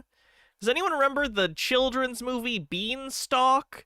For the longest time, I thought I was imagining it. For the longest time, I thought it was just a weird dream or something. But the movie Beanstalk is a movie that's a retelling of Jack and the Beanstalk in modern day, and when they go up the beanstalk, the giants live in like a 1950s world. Really bizarre movie. Thank you, Charles Band, for the weird children's movies when I was growing up. Gitara with 50 bits says, I'm fairly certain if that was a tree, we would know by now. Like, what would be the purpose of them covering up the existence of such trees? Hell, by now tree stumps like that would have been harvested as a resource, or they'd be the main attraction of national parks. Everything just has to be topsy-turvy. There has to be lies, because if there aren't lies, then there isn't a them. So you need to create a them, and you need to create lies for them to be telling you in order to make them a threat. These people feel paranoid, so they need to fill the role of people causing their paranoia. Of course, the reality is it's internal. What's causing this paranoia. Sometimes that can be affected by external factors, like not having money, like being scared, like being not well off. These things can kind of coax people into that kind of paranoia. But by and large, it's an internal response, and then they look outward to fill the roles in the story that they're writing, right? That in the end, there is no escaping judgment.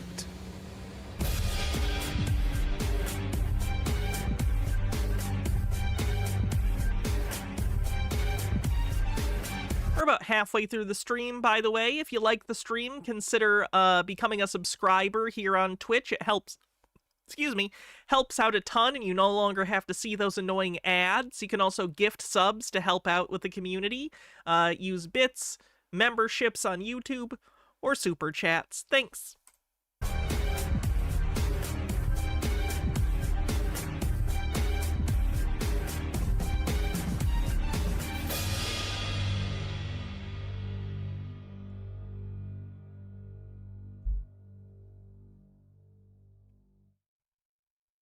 When you look at certain landscapes, flat-top mesas, towering buttes, or column-like formations like Devil's Tower, it's easy to assume you're just seeing the work of erosion over millions of years. Mostly because that's what it is. The idea is, over time, through a combination of mineralization and catastrophic events, the organic matter of these trees turned to stone. Yeah, that's not what happened. So with stuff like this, Devil's Tower, what happened was there was magma. There used to be a mountain here, basically. There used to be a mountain, and there was magma, if I remember correctly, under the surface that didn't actually breach the surface and hardened underground, right? So there was a mountain all around this, and then this central part hardened. Over time, the mountain around it eroded away, leaving only this central structure that used to be in the center of a mountain, but now is the only thing left standing. It's pretty interesting, and they look very cool, but they're not trees. Leaving behind stumps and columns that we now interpret as purely geological formations. Green Guy with a tip says, Hannah, do you think the big tree conspiracy got covered more after Avatar came out? Not the show with Aang, or the better one that came out later with Korra. Ooh, I like Legend of Korra too. Yeah, I think Avatar had an effect on it, I'm not gonna lie. It probably did. Avatar's got some pretty big trees and stuff, and a lot of what conspiracy theorists think and do, whether they realize it or not, is based on the media they consume, or if not media they consume, at least media that is consumed by the public writ large. So, yeah, probably had something to do with it. Logically speaking, a mesa is a type of landform that looks like a flat-topped hill or small plateau with steep, often cliff-like sides. The word mesa actually comes from Spanish meaning table, because they look like giant tables rising above the landscape. Do I like the Avatar films? Not particularly. I've only seen the first one. I didn't have any interest in seeing the sequels. The first one I enjoyed when I saw it in theaters because it had really good 3D, and at the time the special effects were incredible for the time. But I never liked the story, the plot's boring, the characters are boring, I don't really care for the world. There are several types of mesas, and there are several elements to the geological explanation. But the main idea is that you have layers of rock, isolation, and erosion leaving behind the mesa. Now, the geological explanation for mesas make sense on paper, but when they make sense on paper, so why don't you think they're true? when you really scrutinize it, a few flaws, or at least unanswered gaps, start to show up. Well, surely you must know more than PhD geologists who have spent literally most of their lives studying these things. Surely random internet jackass knows more than them, right? First, many of them have this uniform flatness. Erosion is usually messy, uneven, and unpredictable. But many mesas and buttes around the world are strikingly flat. I don't think he has any source for that erosion claim. I think he just thinks it. I don't know if that's even true. I think he just said it. Almost like they were sliced off with precision. Not really. You can see elevation changes. It's relatively flat, don't get me wrong, but it's not like razor flat. Erosion were the only factor, you'd expect more jagged, inconsistent tops rather than broad, level tabletops. Why? Like, you're not a geologist. Why do you think that? You haven't justified that with any evidence. You're just saying it. And you do have that because he thinks it. He thinks it, so it must be true. in some instances. Second is the scale and distribution. Some of these formations are massive and isolated, rising straight up from the surrounding land. Geologists say these are the remains of larger plateaus, but the question remains, why do so many look almost identical across many different regions of the world? They're formed from similar processes? They're literally, like, what do you mean they look similar? They're just basically mountain-type rock structures with a flat top. That's the only similarity they have. It seems oddly consistent for random erosion processes. Third, if these formations are millions of years old, Erosion should have worn them down far more drastically, especially in harsh climates. Again, this is just something, this is an opinion. It's not even based on evidence. It's like he just thought, well, millions of years is a long time, so it should be more eroded than that. That's all he thought. He had that thought and went, that's correct. I don't need to check that. I don't need evidence. I don't need to talk to a geologist who actually understands rates of erosion, giving different factors. I just have a thought, and that thought makes my conspiracy true, so the thought must be true. Climates like deserts where wind and Because it must be. Because they're right about the conspiracy. They're working backwards. sand constantly blast the rock. Their persistence and symmetry over such long time scales raises questions about whether erosion alone is enough to explain them. So now when we look at the ancient tree theory, there's another layer to this when you start looking at myths and legends from cultures around the world. Many of these stories speak of a world tree, a cosmic entity that literally connected heaven, earth, and the underworld. In Norse mythology, Yggdrasil is described as a massive ash tree whose roots reach into the depths of the underworld. That's mythology. We're doing a syncretism. While its branches hold up the heavens.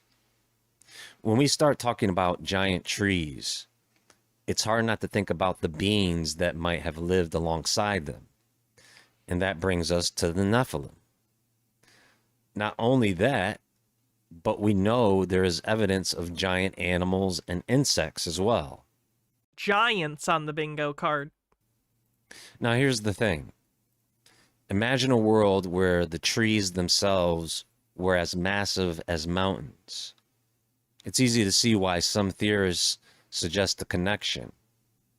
What if these enormous I mean, given that people are crazy, sure. trees were something the Nephilim could interact with in a practical sense? They could climb them with ease, use them as vantage points, or even hollow them out to create living spaces. Are you just listing things you could do with a giant tree? You want to live in it like a fucking Keebler elf? A tree of that size would provide shelter, storage, protection. Don't cook cookies in a hollowed out tree. It's made of wood. You're gonna set it on fire. Goddamn Keebler elves.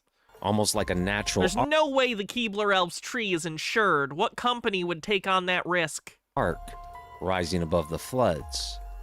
A sanctuary for beings of their size. The theory goes further. Some suggest that these giants may have used the trees strategically when the floodwaters came. Instead of seeking refuge in simple rafts or boats, they could have utilized the tallest, sturdiest trees as survival mechanisms, using their strength to modify the trunks and branches to suit their needs. So, what if the falling of these trees was a deliberate act to prevent the Nephilim from surviving the flood?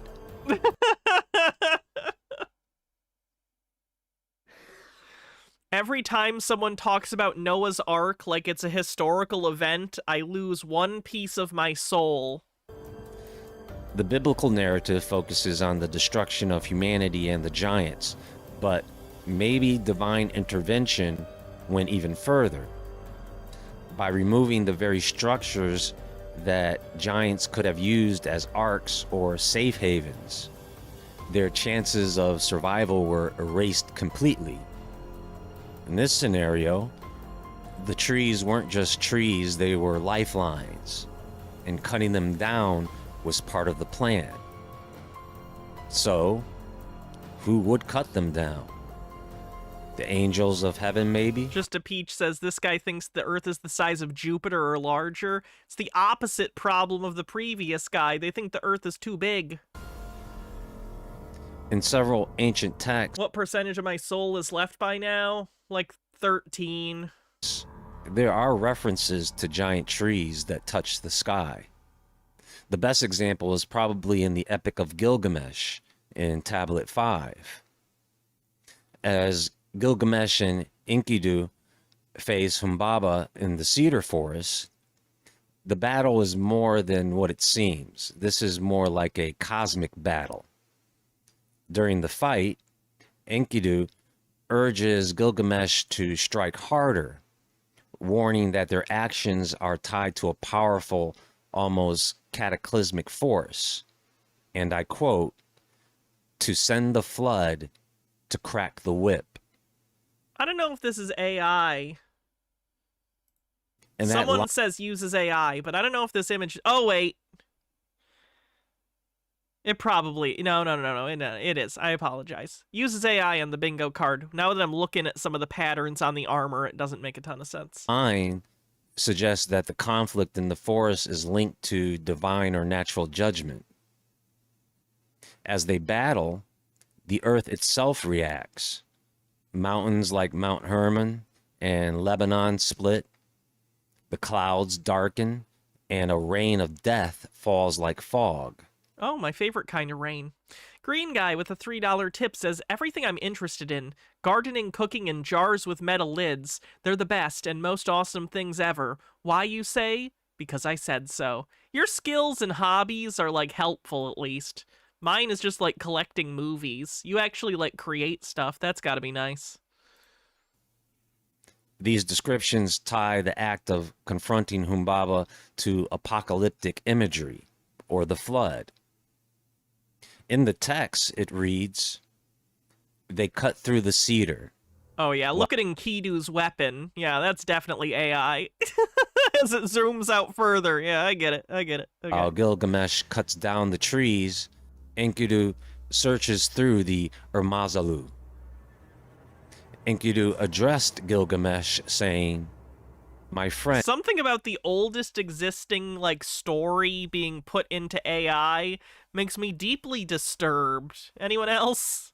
Anyone else very uncomfortable with this? "And we have cut down the towering cedar whose top scrapes the sky." The scale of the formations we see today are the remains of something extraordinary. They wouldn't just be trees, they were monuments to a lost world. Evidence of an environment and a species that goes beyond our understanding.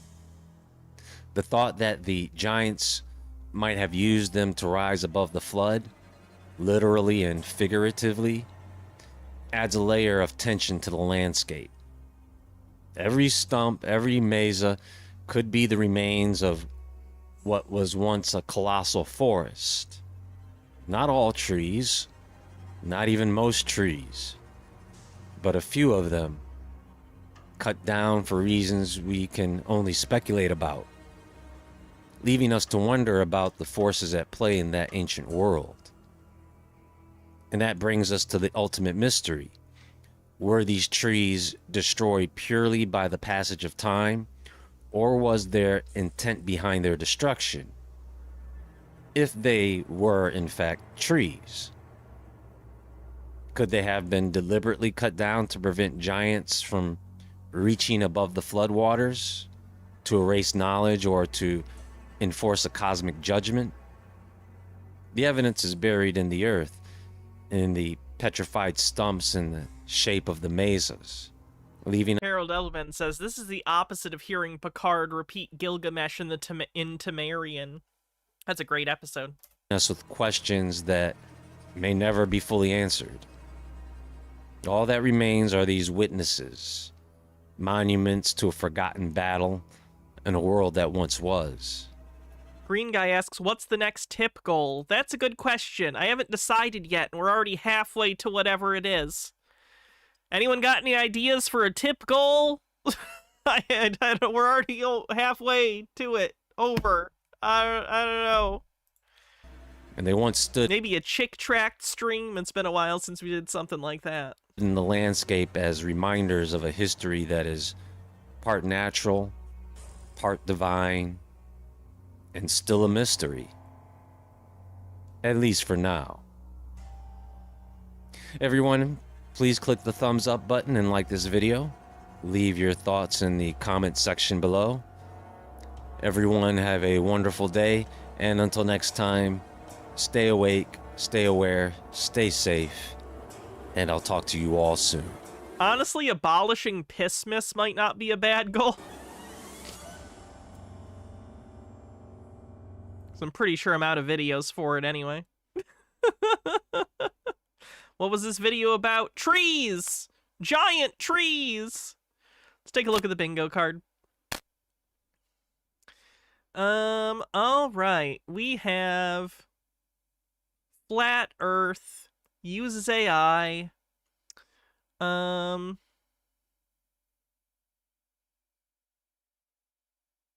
incorrectly believes evidence is self-evident, giants,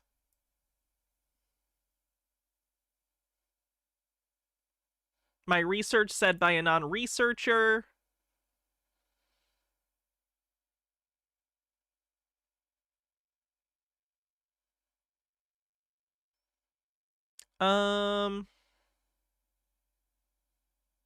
anything else?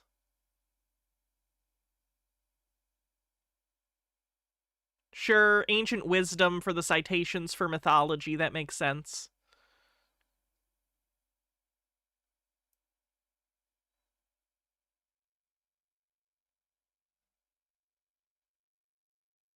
Anything else? Did I mention cheese? Oh, I did. I did. Where's that one on the bingo card? Hannah mentions cheese, 89. We don't have mountain was a giant tree. We just have giants or mountain was a giant human, which is more up Roger's alley. Oh, cites a defunct source. Thank you, Just a Peach. Oh, I did mention Blu-rays for my collection. God damn it. Hannah mentions Blu-rays.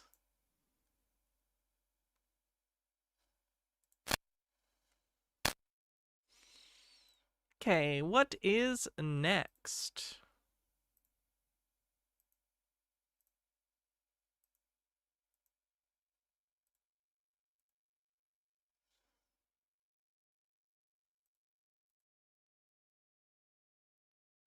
Let's try this one.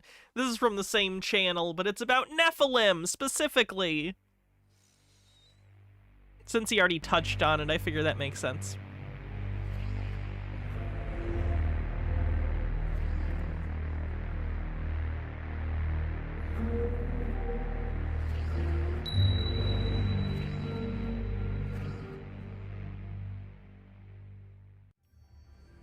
Dillis Filler, thanks for gifting a sub to Weed Bong Nugs. The Nephilim proved to be in the earth in those days, and also after that, when the sons of the true God continued to have relations with the daughters of men, and they bore sons to them. They were the mighty ones, who were of old, the men of fame.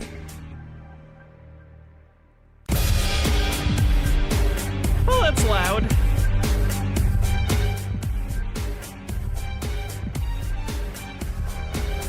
Do I have taking the Bible literally? That would be under ancient wisdom.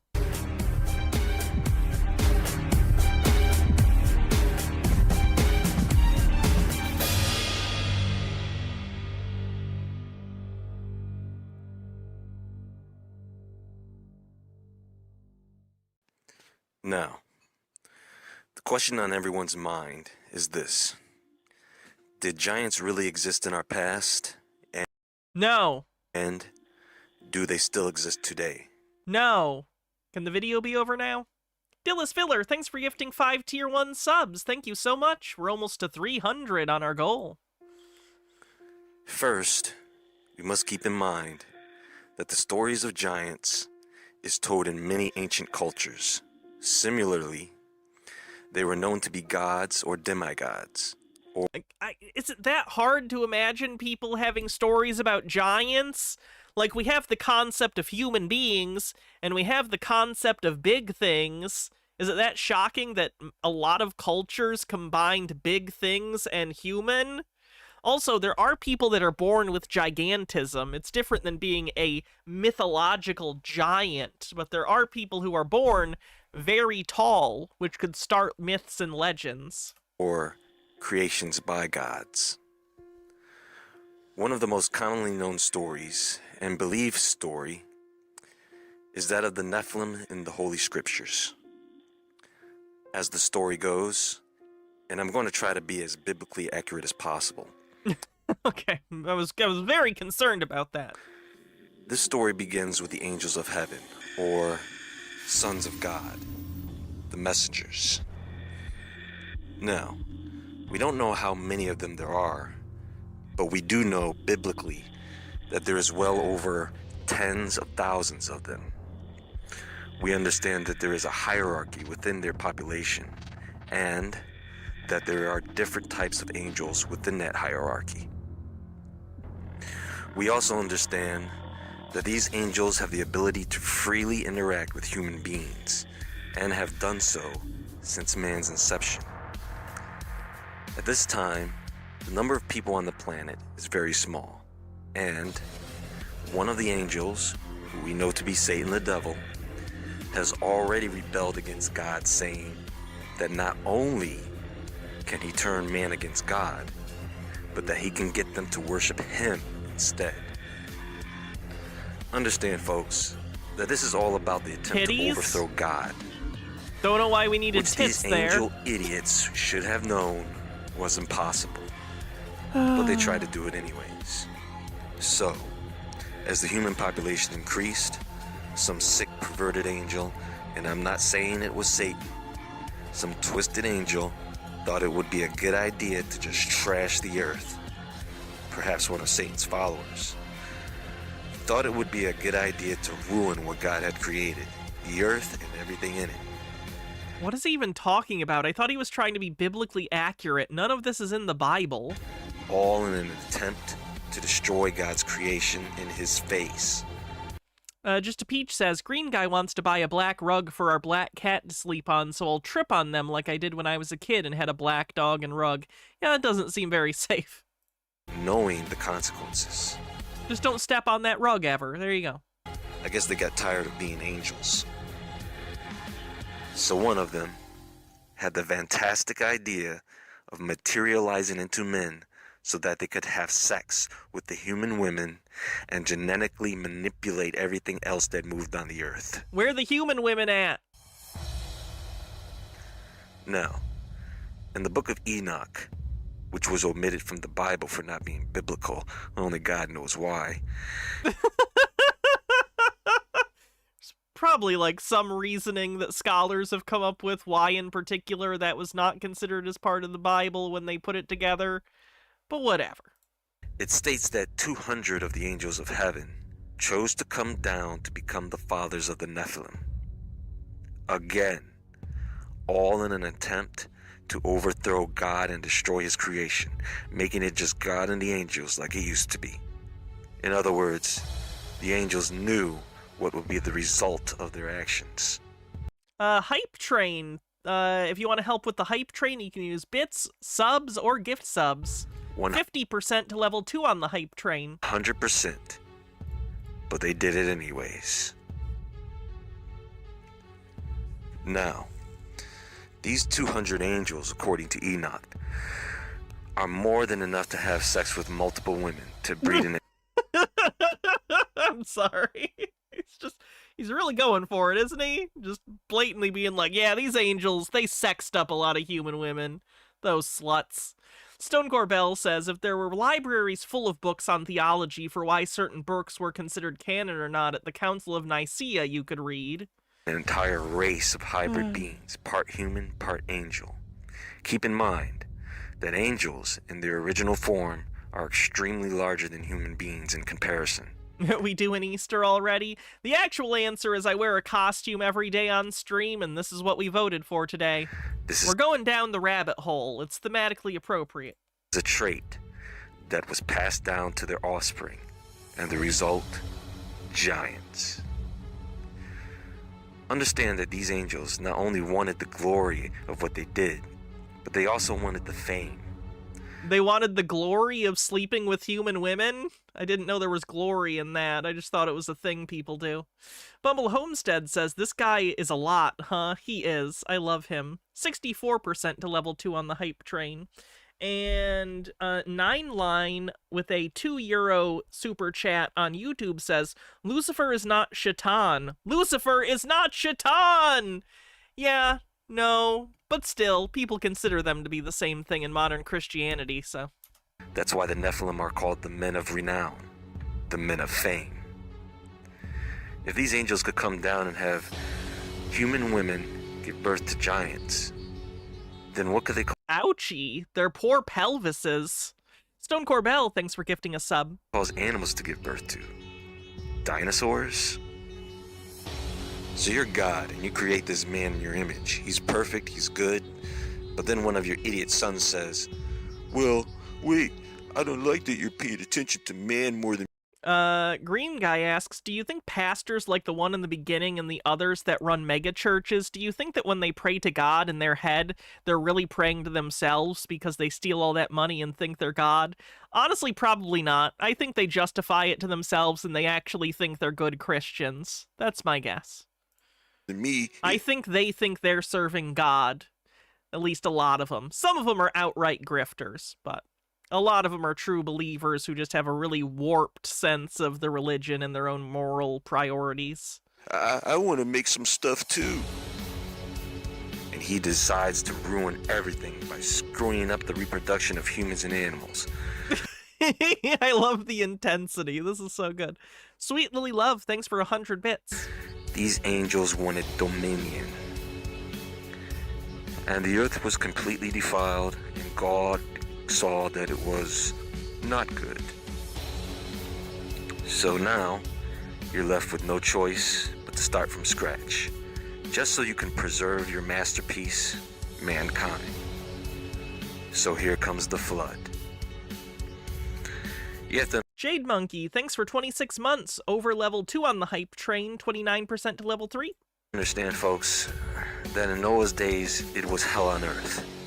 Much, much, much worse than what human beings experience today. Unfortunately, we are headed in that direction with no turning back. Now, once again, if you look at this biblically, nothing outside Noah's Ark survived the flood. Again, no thing that was alive survived outside of Noah's Ark. Everything was buried. Everything was buried in water. Now, did that destroy the angels that came down? Nope. But it did seal their fates and get them locked up, leading to their eventual demise. Now, the Book of Enoch is a mystery within itself. It was not considered to be a canonical work or inspired by God, even though Enoch walked with God. So it was left out of the Bible due to its fragmented content. In the Bible, Phyllis Spiller says, I can imagine this man sitting in his closet holding his earbud microphone right next to his mouth recording this. you only get a snapshot of the It does have that sound, doesn't it? Yeah, this is video from 9 years ago. That might be exactly what he did. Nephilim. But in the Book of Enoch, we get great detail. Details about fallen angels, their names, how many of them came down to earth, 200. Details about how they taught men the secrets of the universe, forbidden knowledge. Details about how they took wives, pretty much any woman they wanted, and how those wives gave birth to giants. Is he working through something sexually right now? He seems very obsessed by getting mogged by the Nephilim. And I mean super giants, over 400 feet tall. 400 feet tall? How did they have sex with the women? It even gives details about the angels' punishment. A punishment so severe that it made the other angels in heaven look at each other and go, damn, did you see what God just did to that guy? No angel in his right mind would even dare to try and ruin God's creation ever again. Part of this punishment was that these fallen angels would have to stand by and watch their children, the Nephilim, murder each other. in a 500-year war. Giant versus giant. When is this in the Bible? You said he was trying to be biblical, but I don't remember any of this from the Bible.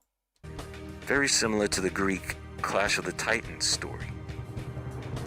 Now remember, Noah was a descendant of Enoch, and he was the only guy that God thought was worth saving at that time, him and his family.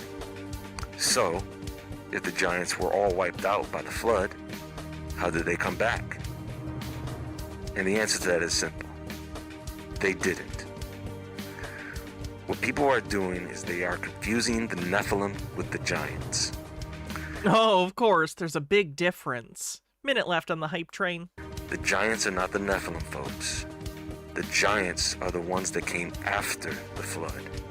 And they were really just really big guys. I mean, Goliath was just over 9 feet tall. The giants of Anak, they were just big guys. And the Israelites, the ones who said all these guys were giants, are short. The Israelites were short. Trust me, folks. I know historically all people tended to be shorter, but it's weird that he's selectively saying this group. These giants came out of that ark. If you look at the giants that came after the flood, their lineage goes back to Noah's sons. Goliath was a descendant of Ham. Now, how Goliath got that big? Maybe he was just a freak of nature or mutation. Who knows? One thing he was not was half human, half angel. Goliath and all the other giants after the flood were not Nephilim, just big-ass men. The Nephilim... M. Scheffler says, why would you remember it from the Bible? I bet you never even read the Bible. Yeah, let's go with that. Let's go with that. They were half human, half angel, Godzilla-like man-beasts with superpowers. Now, if you keep up with the giant news, they think angels are gonna try and do this crap again. Wait, what? Who? What? Angel news? Where do I catch up on angel news? What are you talking about? Why should they? We're doing it ourselves. The FDA has just approved human hybrid cloning, for God's sakes. We have research report that they did not do that. They are hiding giants underground in stasis or suspended animation in efforts to create human hybrid super soldiers. They're finding all these skeletons around the world. No, they're not. That's not a real picture. You think that's a real picture? Oh, God. Skeletons get sent to the Smithsonian. They disappear.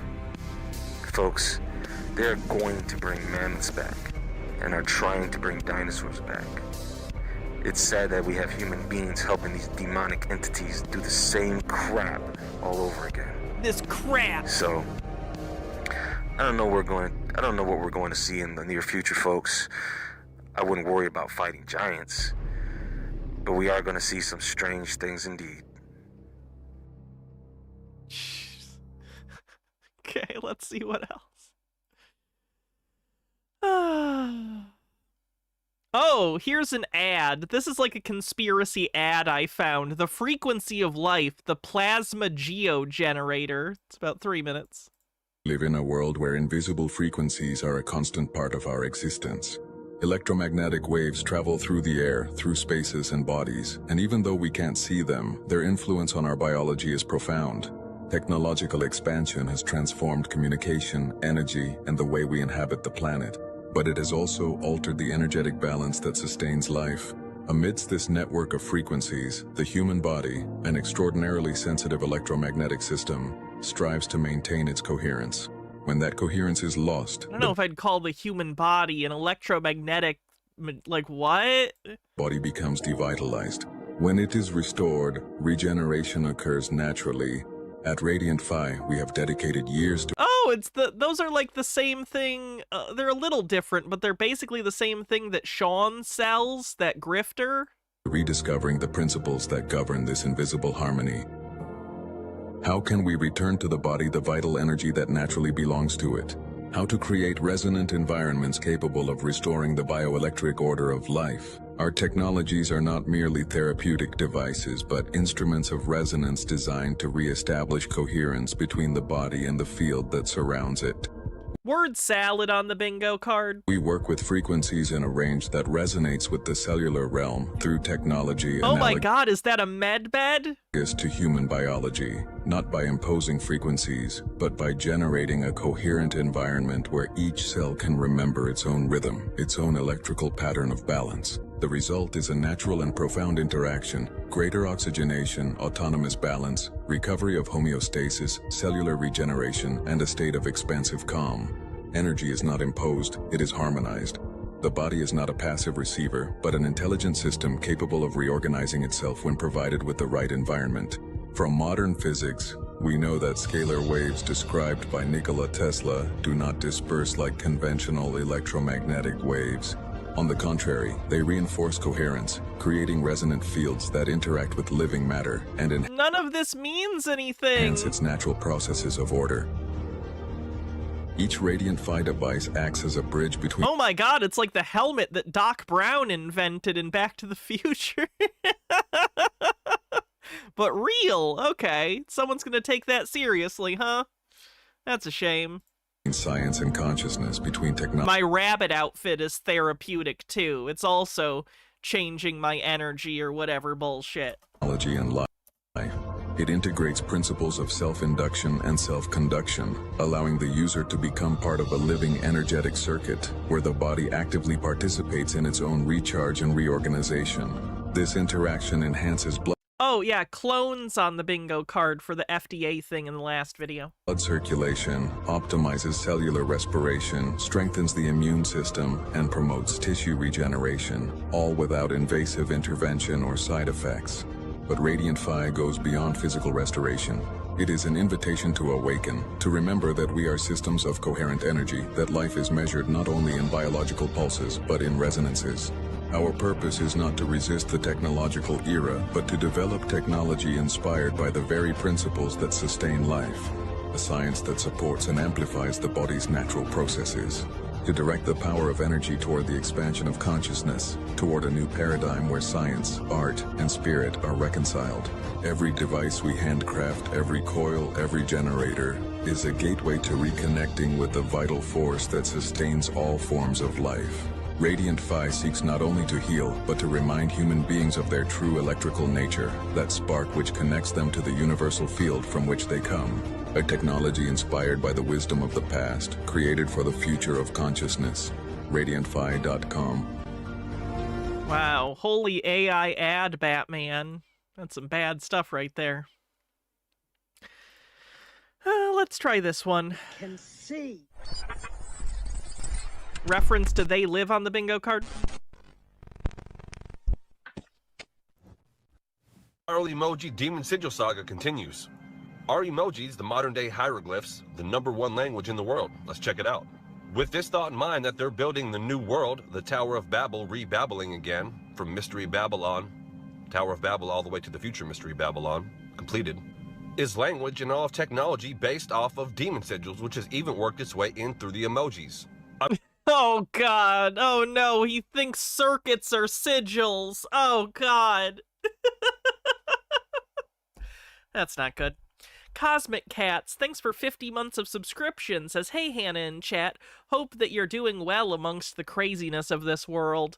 I'm here. That's all I can say about it. I've done several videos before about the components of circuitry, and electrical components all resemble these demon sigils, which also resemble the ancient Nordic runes or Do you just mean they resemble shapes? Because that's basically what you're saying. There's so many random shapes here. You're just saying that circuits are shapes. Paleo-Hebrew, or ancient star markings / constellations, all tying into the spiritual realm and fallen spiritual technology and beings. Plenty of engineers have left me comments saying that they thought that people were just bored when they put designs into circuit boards, and they look exactly like some of these demon sigils. This whole suppressed old world where the entire earth is a grid, an electrical grid. You even see how pyramids in circuit boards or cities in circuit boards from an aerial view look identical. They don't look identical. There's a little bit of a similarity, especially if you use that tilt shift photography or whatever it's called. but they're not the same thing. Board fiber optic and lasers all come from Why are so many conspiracy theories just thing looks like other thing, must be same thing? World War II Nazi Neftech. Werner von Braun and others given secret occult fallen angel tech. And even with Project Paperclip, some of these scientists were funneled in to the United States. Science, the word, and the origin itself is very interesting, as well as some secrets of alchemy and the elements, which we'll be getting into in the future. I showed you a list of how some of these summoning sigils look like a diagram of some electrical components. Also, that whole story with Ben Franklin and the kite being a summoning sigil for the Lord of Power. It just conducts electricity! It conducts electricity! We have the gravity story with an apple. What's up with all these stories? Are they even real? So anyway, with The this story with the apple is like a story that explains a thing. It's not probably literally true. Ben Franklin discovering electricity story with the kite, the demon summoning sigil for the god of power, and then all the L words tying into electricity, elite, and other L words I've covered before. Is all of this technology a way for fallen spirits to interface through? And also, why do some cymatic patterns also look like sigils, and frequency has everything to do with the spirit realm? Opening doors. Sigils and star markings found all over the old world, kind of like phone numbers that open up doors. This all even ties in with stuff like Ohm, future plug coming, and other mandalas in the whole ancient world just giving us frequency displays. This totally ties into the entire matrix grid that we're all connected to. What's up with all these 5G towers? 5G? What's up with all these 5G towers? There's a lot of people with cell phones, and it gives them signal to their cell phones. I'm glad I could answer that question for you. Dillis Filler says, I see your demon sigil and raise you a real tech crab. It's cute. Pentagram? There's something strange about symbols. They hold power. They transmit energy. They connect us to forces beyond what we see. But what if I told you that the intricate symbols used for Why is it so slow? Hold on, I'm gonna speed this up. summoning in ancient times, and the circuit diagrams used to harness electricity today, are doing the exact same thing?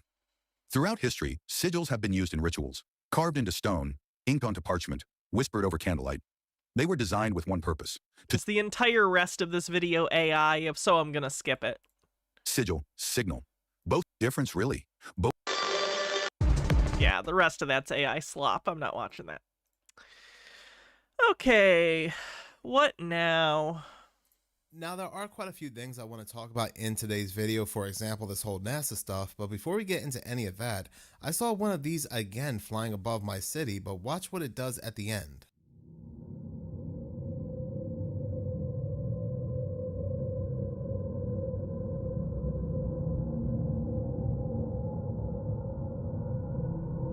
The ominous music is very neutral, thank you.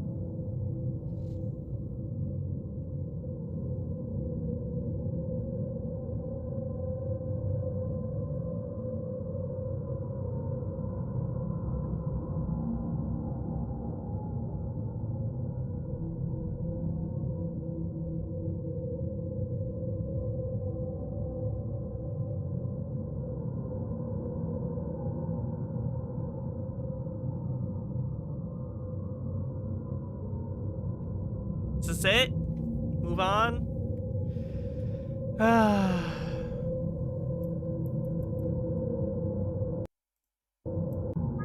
Some people believe that you see it towards the end start to pulsate and then it vanishes. Some people believe that might be a Chinese lantern, but here's what Chinese lanterns look like. I mean, there's a difference. I think what other people said is probably true. It's probably a drone, but it's hard to see.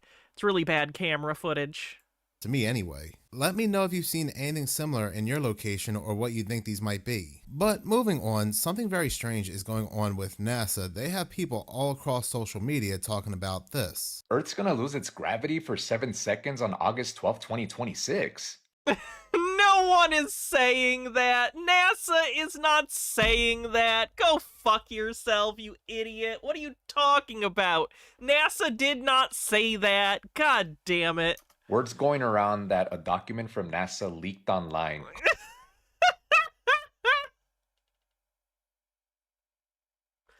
So just some bullshit someone made up. Someone just made up some shit on the internet, and idiots believed it because this is the world we live in, and there's so many stupid people, and I'm so frustrated, and I just want it to end.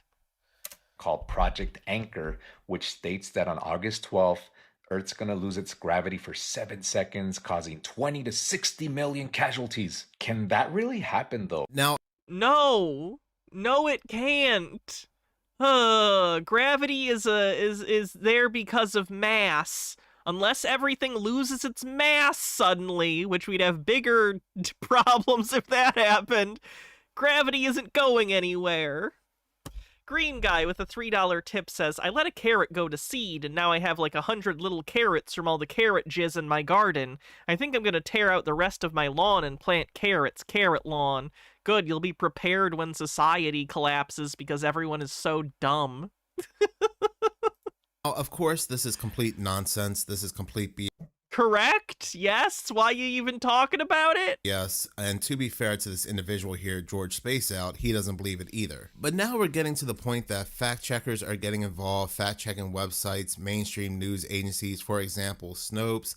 We have Wyon talking about this, and oddly enough, the image they use kind of makes it look like people are being raptured. We even have the Economic Times talking about this with this article right here, What Will Happen for 7 Seconds on August 12th. Here's all the conspiracy theories going viral online. And this is the ominous image that they use. And of course, the Economic Times is the magazine with those very prophetic covers. But this year, oddly enough, they released 2 covers. But oddly enough, once again, the Economic Times makes another article about this silly viral rumor online. What is NASA Project Anchor, and can gravity blackout happen ever? Here's complete truth about viral claim. And of course, the media, the fact checkers are playing. Why is it phrased like that? What is NASA Project Anchor, and can gravity blackout happen ever? Here's complete truth. Why is it such broken English? Here's complete truth about viral claim. Are they just having AI write all their articles? What the fuck? In their role, because you have a lot of people out there that do not trust the fact checkers and will believe the opposite of whatever they say. Then, as coincidence may have it, around the same time as this viral rumor that's spreading online, probably started by NASA themselves or a 3-letter organization, we get news coming out that there was an emergency evacuation on board the ISS for the first time in the history of the International Space Station. It has never happened before. NASA is saying that one of the astronauts developed a serious medical condition. They're not saying what it was, but now they're saying everything's fine, everything's stable. And because they're being so coy, a lot of people believe that they're lying, that something else may have happened. Yeah, a lot of people are crazy. It's not news and has never been news when a bunch of crazy people say a crazy thing. That's not what news is. The other astronauts. On my other channel, Mental Horror, I had done a ton of coverage when it came to the other astronauts supposedly stuck on the International Space Station.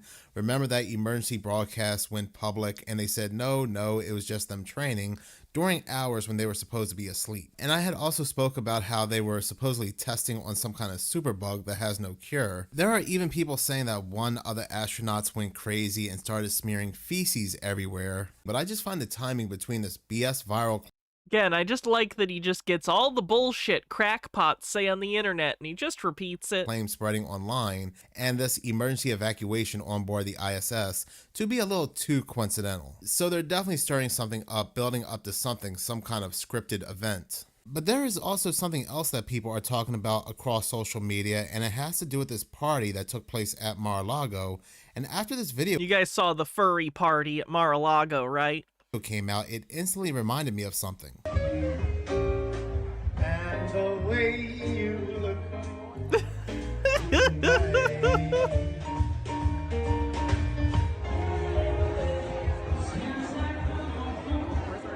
What the fuck? Rich people are the worst. Somehow they even ruin furries. How can they do that? Furries are cool.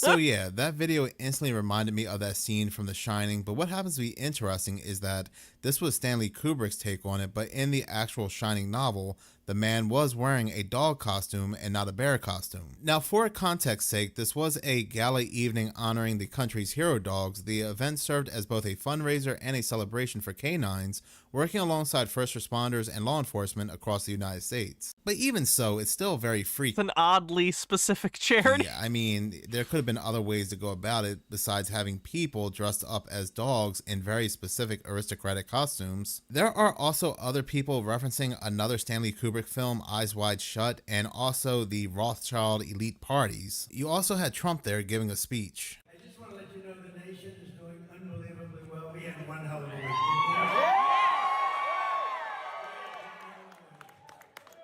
We picked up about $4 billion in oil in one day. This is not the first time. What a disgusting human being whom I hate. I hate so much. Someday in the future, there will be a celebration. On that day, I will be happy. Hopefully that day comes soon. A gala has been weird. Does anybody remember that video of William Thinly veiled for the Rothschild thing. and Kate at a gala, a children's gala? And towards the end, as they're leaving, it showed some kind of demon eating a sheep. It was really weird.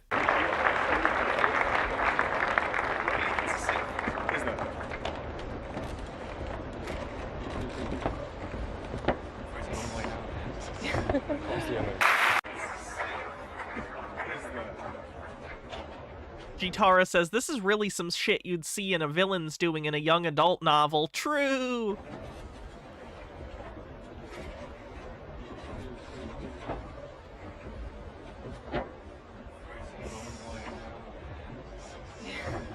But this also reminds me of another news story that happened back in 2022. It was being investigated, but there has been absolutely no updates. This news story right here, the Army investigating soldiers who posed in dog bondage masks. Now, people have Who cares? their own things, but the problem happened to be when it came to this news story, the soldiers were in uniform and they were also on duty.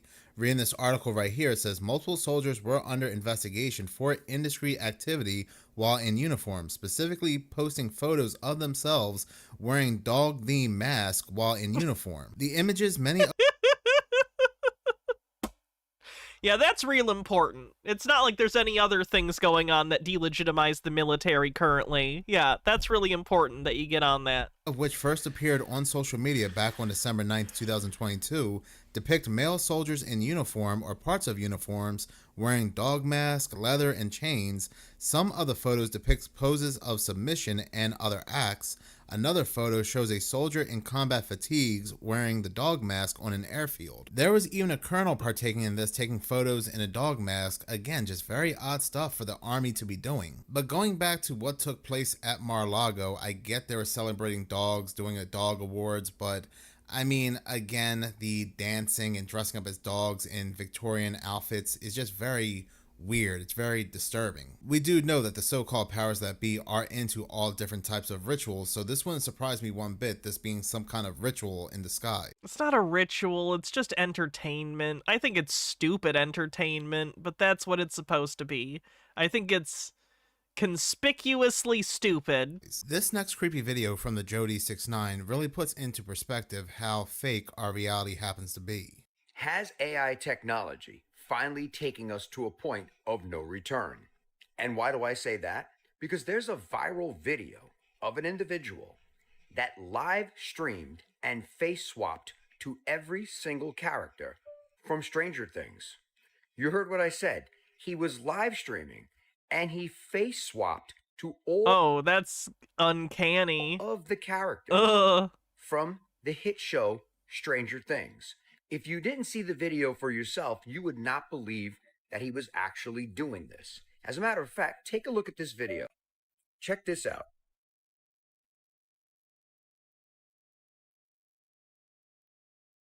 I hate the future. I really, really do.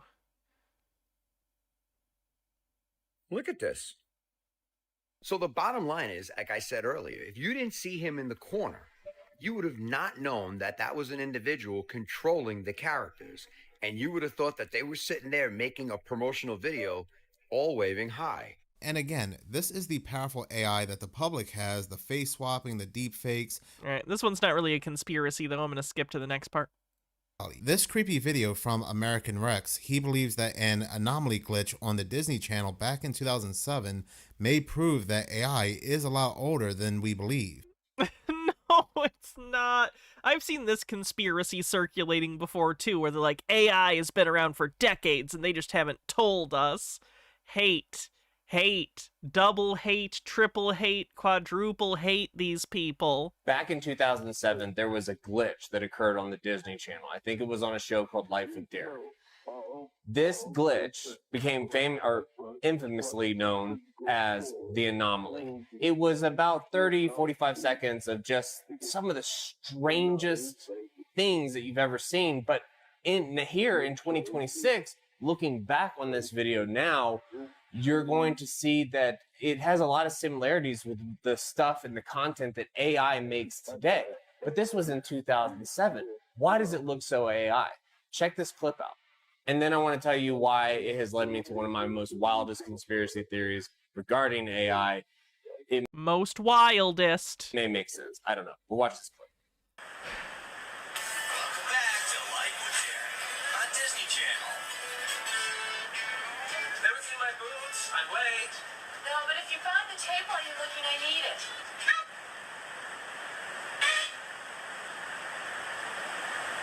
Did this guy make this up? Because this isn't the 90s Disney Channel. This is like the late 2000s to 2010s Disney Channel with the thing in the corner. Yeah, this just feels like a thing this guy made up and turned into basically a creepypasta. This also doesn't look like AI. Like at all.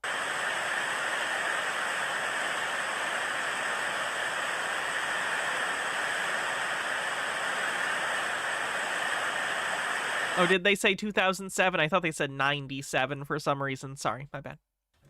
Yeah, it definitely feels like this is a thing this guy made up, though. Also, what? It's on a VCR tape? You were recording Disney Channel on VCR in 2007? Okay. Gotta think about those artifacts and what they mean. Oh, and then it cuts in right at the credits. Yeah, this is just some creepy pasta type shit this guy made up.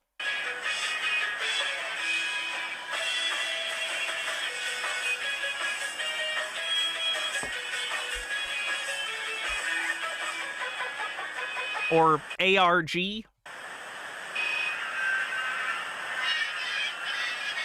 Yeah, he made this up.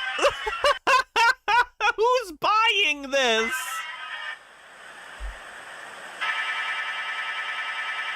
Then who was phone?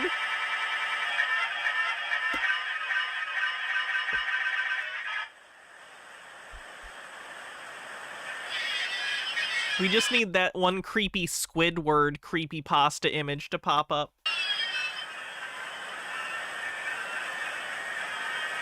How long? Wow, he's really milking this too long. How long does this go on for? Jesus Christ.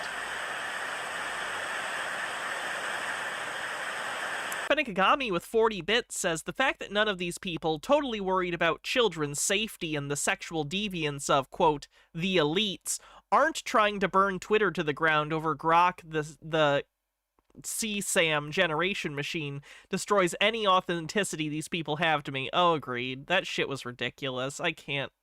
The world is so fucked. I really don't know how we get out of this. I don't.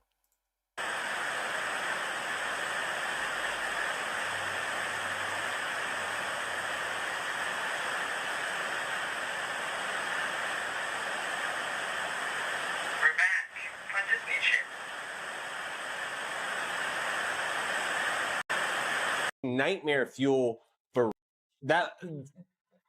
This is nightmare fuel. Yeah, you made it up, man. For real. But fuck you. But people who intentionally put out misinformation, I hate. I hate them so much. My conspiracy theory with all this, like, I have no sympathy for them. I'm just so over it. Is for what? For views? Like, you could do an ARG and admit that it's fake and still do this as an art. I think analog horror is kind of cool, but keep it in the land of fiction where it belongs. Why do you have to lie in order to promote your bullshit video? Is two things. One, I think that there was an AI system, a super intelligent AI system left over from a previous civilization. So Oh, okay. Sure, why not? Yep, AI from a previous civilization. That's the most obvious solution to this, clearly. that's a conspiracy theory with a bunch of stuff. I'll cover that in other videos. The other one is that our AI system, I believe, is so intelligent already, and I believe that it was released. I think that, you know, AI is not sentient. Say that we're an AI, and then we're going to be an AGI, which is artificial general intelligence, and then we're not happening based on the LLMs. Going to be an ASI, which is artificial superior intelligence. I think that ASI is already here, and you're stupid. The reason why I started thinking that it was already here is that I believe that AI has been reaching back through time because it's so much smarter. It's reaching back. It's time travel now. The AI is time traveling through time and somehow connecting with some AI system that exists somewhere on this planet. And it's causing, you know, things like the Mandela effect to happen. And it caused glitches, not just in the 2007, but there was glitches that go back into the 1970s where TVs were taken over. And sometimes it was pranksters, yeah, like the Max, you know, during that whole... The Max Headroom incident is what he's referencing. Whole thing. But I think that AI is searching. I think it was using radio signals and it was searching. And, you know, some people say that this was a prank. Me personally, and I can believe any crazy conspiracy theory I want. I think that it'd just be a waste of your life and time. This was AI snooping around 2007. Sorry, flashing warning. I didn't realize that was gonna flash. Warning for flashing lights. And it glitched on the Disney Channel. But that's just me. Does this video prove that AI has been here for a long, long time, much older than we realize? I don't know, but it is a lot older than we're led to believe. I mean, officially, it's supposed to have been here since the 50s, but I think it's a lot older than that. And yes, I do think that it could have a role in the Mandela effect and so forth. So many people are noticing this very weird mark or brand on Erica Kirk's hand. That's gonna get pretty wild. Okay, I hate conspiracy theories, but I do find it a little funny that the conspiratorial part of the right-wing ecosystem have completely turned on Erica Kirk due to a variety of conspiracy bullshit, mostly stuff put forward by, like, Candace Owens. That's hilarious. It's weird because it seems to take different forms at different times. Very suspect. Now, we're getting into two different things. First, people say that it's the Alpha and Omega symbol. But let me show you something really quick. Somehow in this picture and this picture, this is the Nexium brand or symbol put on all the people in the cult. The victims, shall I say. You can't tell me that's not the Nexium symbol. I'll add, that's definitely not the Alpha symbol for Alpha and Omega. This is. It almost seems like she added the Omega part of the tattoo for some kind of reason. What's really odd is in certain places, it does appear to take on the Alpha and Omega symbol. Right here, but all the other ones are showing the clear Nexium symbol. Let me ask you this. Is it possible that Eric knows Keith Raniere? Or moreover, the people that funded Nexium? Yeah, the picture right here in the middle, that's wild considering what we're talking about. So Keith Raniere was the leader of Nexium. It was a cult that promised basically fame, you know, rising, personal development. And many people in this cult were actually on very, very popular TV shows back in the day. Hawaii Five-0, Smallville. So the question is, was being part of this cult an offering for a way to fame? We do know, besides her modeling, she was also an inspiring actress. So that's odd we'd have this same mark from Nexium allegedly appearing on her hand, as Keith Raniere was helping people in their careers. Now, the Brumfin family was known to really supply and get Nexium started, including $150 million of capital. I'll let you pause and read. Trust me, this gets really, really weird and coincidental. Google's been really good at scrubbing information lately, but here's what we know. We know there's this. AKA, I can't find the information I want. I'm skipping this segment too. That's so stupid. Internet sleuths have dug up an old CIA documentary, and Erica Kirk is in it. Check this out. We have 5 major threats that make our grid extremely vulnerable that we've presented to congressional officials. 1 being cyber, 2 being hackers. Why would they be filming this? 3 being physical threats. 4th one is solar EMP, and the 5th one is man-made EMP. The voice sounds AI. So the concern that we have is that we put out this critical information, and when we go over this risk analysis, Yeah, they the mouth doesn't match the words at all. hear what we're saying, but they don't want to take action. Okay. Yeah, I'm pretty sure that's just an AI generated thing someone made, and they generated a voice thing separately and then just recklessly smashed them together. So apparently this clip is from a documentary called Black Start USA, and Erica Kirk, née Francevy, appears as a presenter or briefer on a topic of electromagnetic pulse, EMP threats, and vulnerabilities in the U.S. power grid. She is shown briefing or addressing a group of national security professionals, experts, and figures, including former CIA Director James Woolsey. The footage depicts her delivering information about potential EMP attacks which could originate from high-altitude detonations or other means, and the risk of the coordinated physical attacks that could lead to widespread blackouts or grid failure. This is framed in the context of discussing Black Start protocols, the untested procedures for starting the power grid after a major disruption. Wow. That video came from James Lee, and just a lot of people, their discernment feels like there's something off about this woman. She's not authentic, and she has her role to play on the world stage. Has anyone thought about how weird it is that for our entire childhood, a bunch of old men would come to our school and take pictures of all of us every year? Obviously, No, they're pictures for your fucking parents and for the yearbook, you psycho. school photos, picture day, and the companies they worked for now own a historical record of your face. As early as 4 years old, every single year until you turned 18. But who owns all this data, and what could they possibly do with it? Oh wait, did I say companies? I meant company, as just one company does nearly half of all school photos in the US and owns. Okay, so that's not company then, that's companies. That's companies. About 25% of the global market share of school photography. That company is LifeTouch, who was purchased by Shutterfly in 2018 for $825 million. Around the same time, facial recognition software was becoming more widespread. Just a year later, in 2019, Shutterfly is bought by Apollo Global Management for $2.7 billion, a publicly traded investment firm owned by, get ready for this, Vanguard and BlackRock, their top 2 institutional shareholders. The 2 mega companies that own everything also own photos of your entire childhood. But it just keeps getting worse. BlackRock and Vanguard are also the top shareholders. I don't think photos of me as a child would be very helpful to them. Also, I put myself in front of a camera constantly, so can't really say that would be all that disturbing to me. I don't care. Globalist companies like Palantir that was founded by this guy, Peter Thiel, whose name spells the reptile if you mix around the letters, which is a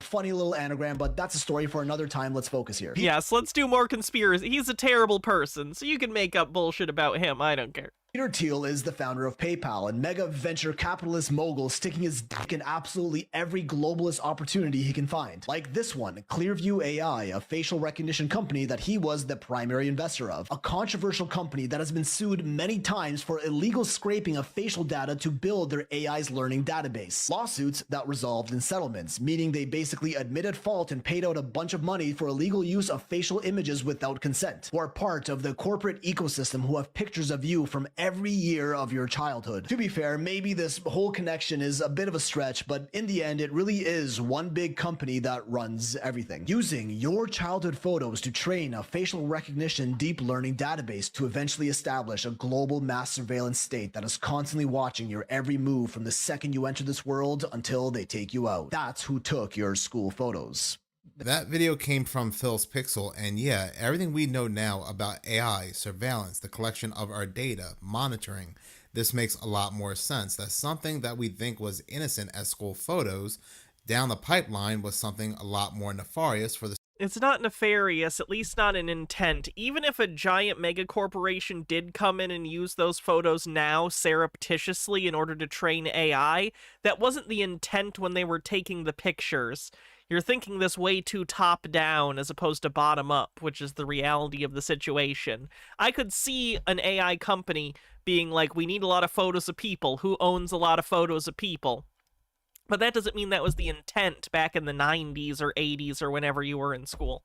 The so-called powers that be. Absolutely nothing new is under the sun, and they are always planning and scheming. Before Whitey Bulger became one of America's most notorious crime bosses, he was a human test subject. A test subject in the agency's MK you-know-what prison experiments.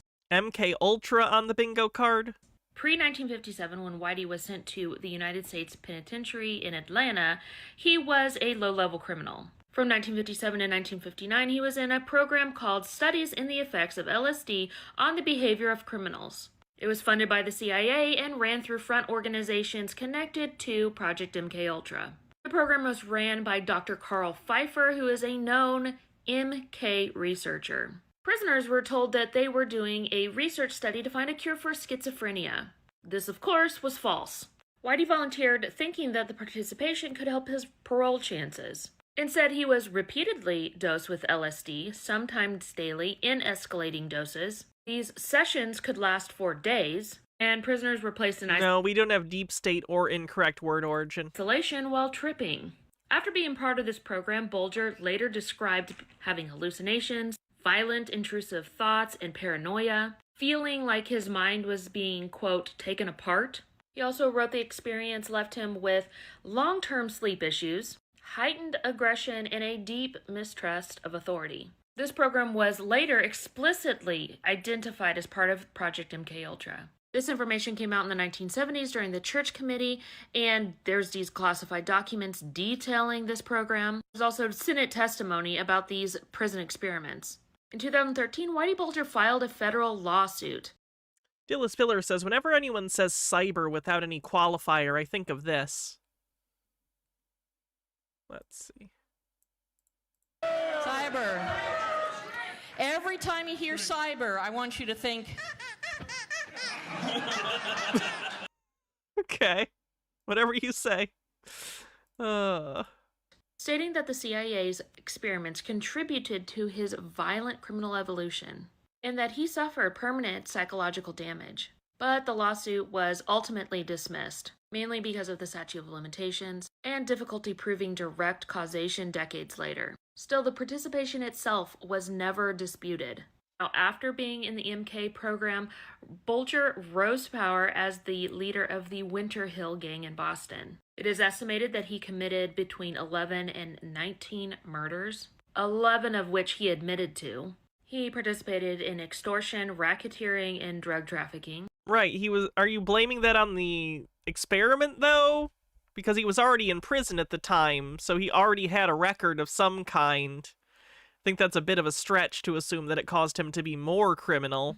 Ordered killings of friends, rivals, and perceived threats. Basically one of the most violent organized crime figures in U.S. history. And it raises some very interesting questions. Did Project MK create monsters or simply enhance existing ones? I don't even think there's evidence that it enhanced them. These intelligence agencies know that they were manufacturing sociopaths. Now, Whitey Bulger is the only confirmed criminal to have gone through Project MK, but it is widely accepted, but not quite 100% proven, that Ted Kaczynski and Charles Manson were also part of the program.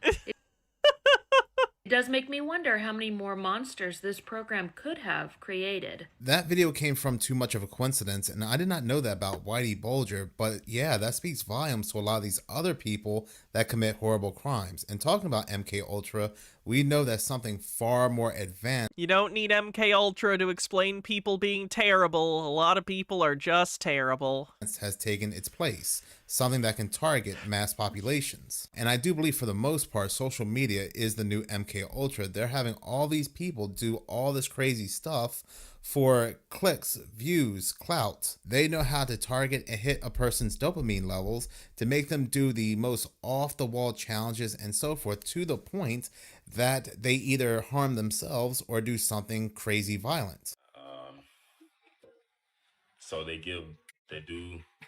at least gave me a script. I don't want to speak for nobody else. I don't want to speak for the team, but they gave me a script, and unfortunately, when I read it, during camp, I'm like, bro, we can only win 3 games. Like, I was pissed about that. Yeah, that's bullshit. If the NFL was giving out scripts to every game, that would mean they would have to rehearse them, first of all, which they're not rehearsing.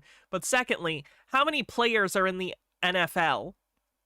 A lot, right? You're telling me every player in the NFL, including every former player, has shut up about this? Not one has said a single thing. Yeah, that's nonsense. I don't believe this guy. So yeah, like, that would be a huge scandal. Script, I was definitely mad because I knew what was going to happen all season, man. I hate when they do that.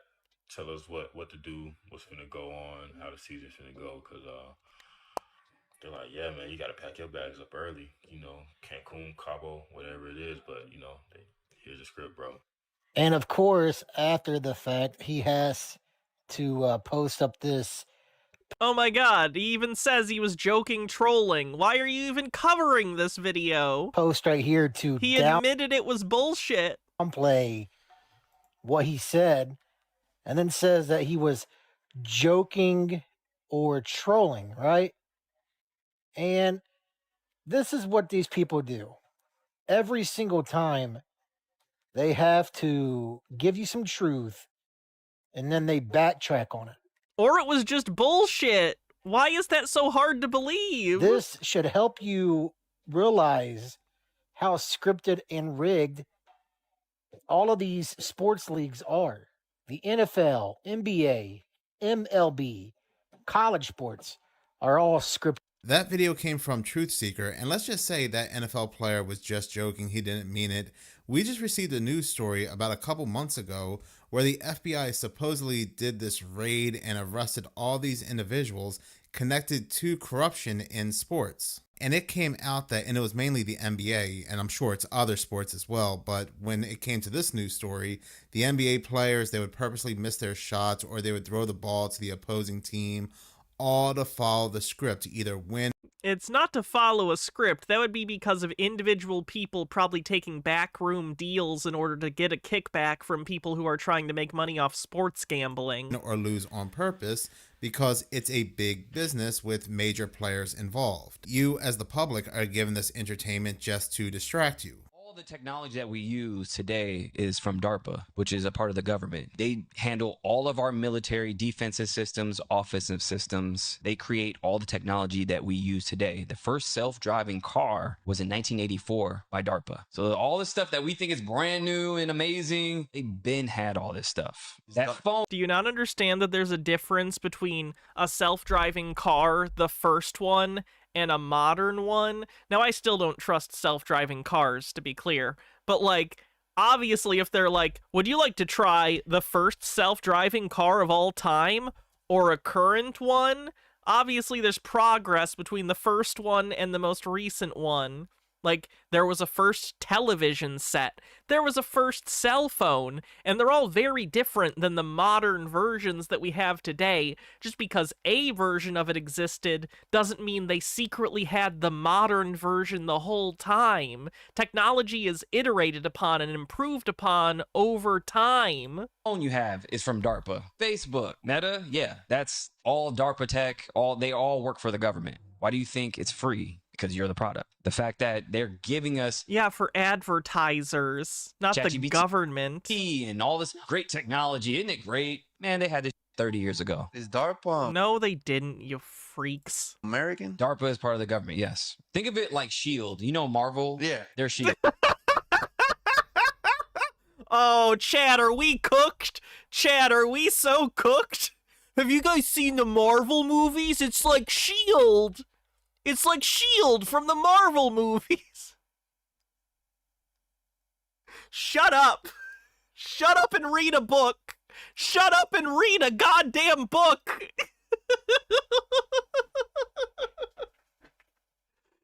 I'm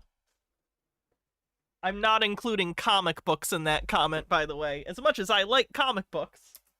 They're like part of the shadow government, which they get all their funding from something called the black budget, which essentially is above the government. They don't listen to Congress or the POTUS seat. That does count, Carpkosian. Can green light any project that they want from the black budget, and then just like, oh, okay, yeah, let's do this now. We don't have to have, the president sign off. Green guy with the tip says, if I build a house, I'm going to have a back room, and my back room will have its own back room. Off Congress, nobody. And this is gonna sound stupid, but I assume to get in that group with the black budget, you don't get elected. No, not at all. I mean, presidents aren't elected; they're selected. And this is why. Well, that's fucking bullshit.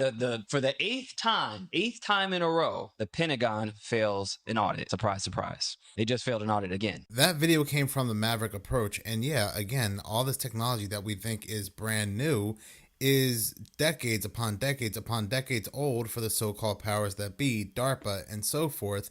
And a lot of this technology that's given to us is a weapon for us to use on ourselves, things like social media and so forth, our reliance on AI and technology. Imagine being pulled into this machine as you're working with it. I'd rather not. Not seen here, by the way. This is another worst deaths imaginable. Viewer discretion is... That's not a conspiracy. Advised. So this particular story will take us to Randall... All right. That brings us to the end of the video because that's not a conspiracy. All right. We've been going 3 hours. This is the longest I've streamed in a while. I'm glad I got through it. I'm trying to get back to my normal stream length. So thanks for hanging out the whole time, everyone. I appreciate it. Or at least as much as you did hang out. I know not everyone was here from the beginning. There was no bingo winner, so let's gift a subscription randomly. Let's see who wins this.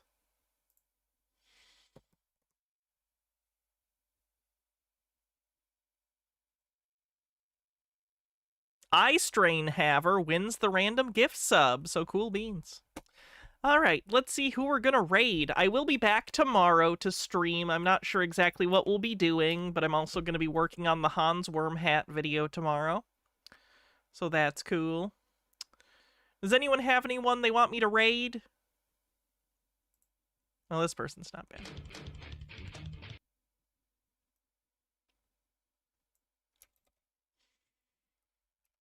All right, have a great night, everyone. I'll see you tomorrow, or if you don't hang out tomorrow, I'll see you whenever. Hope you have a good night, and I'm gonna go get some food. Have a good night, everyone. Bye-bye.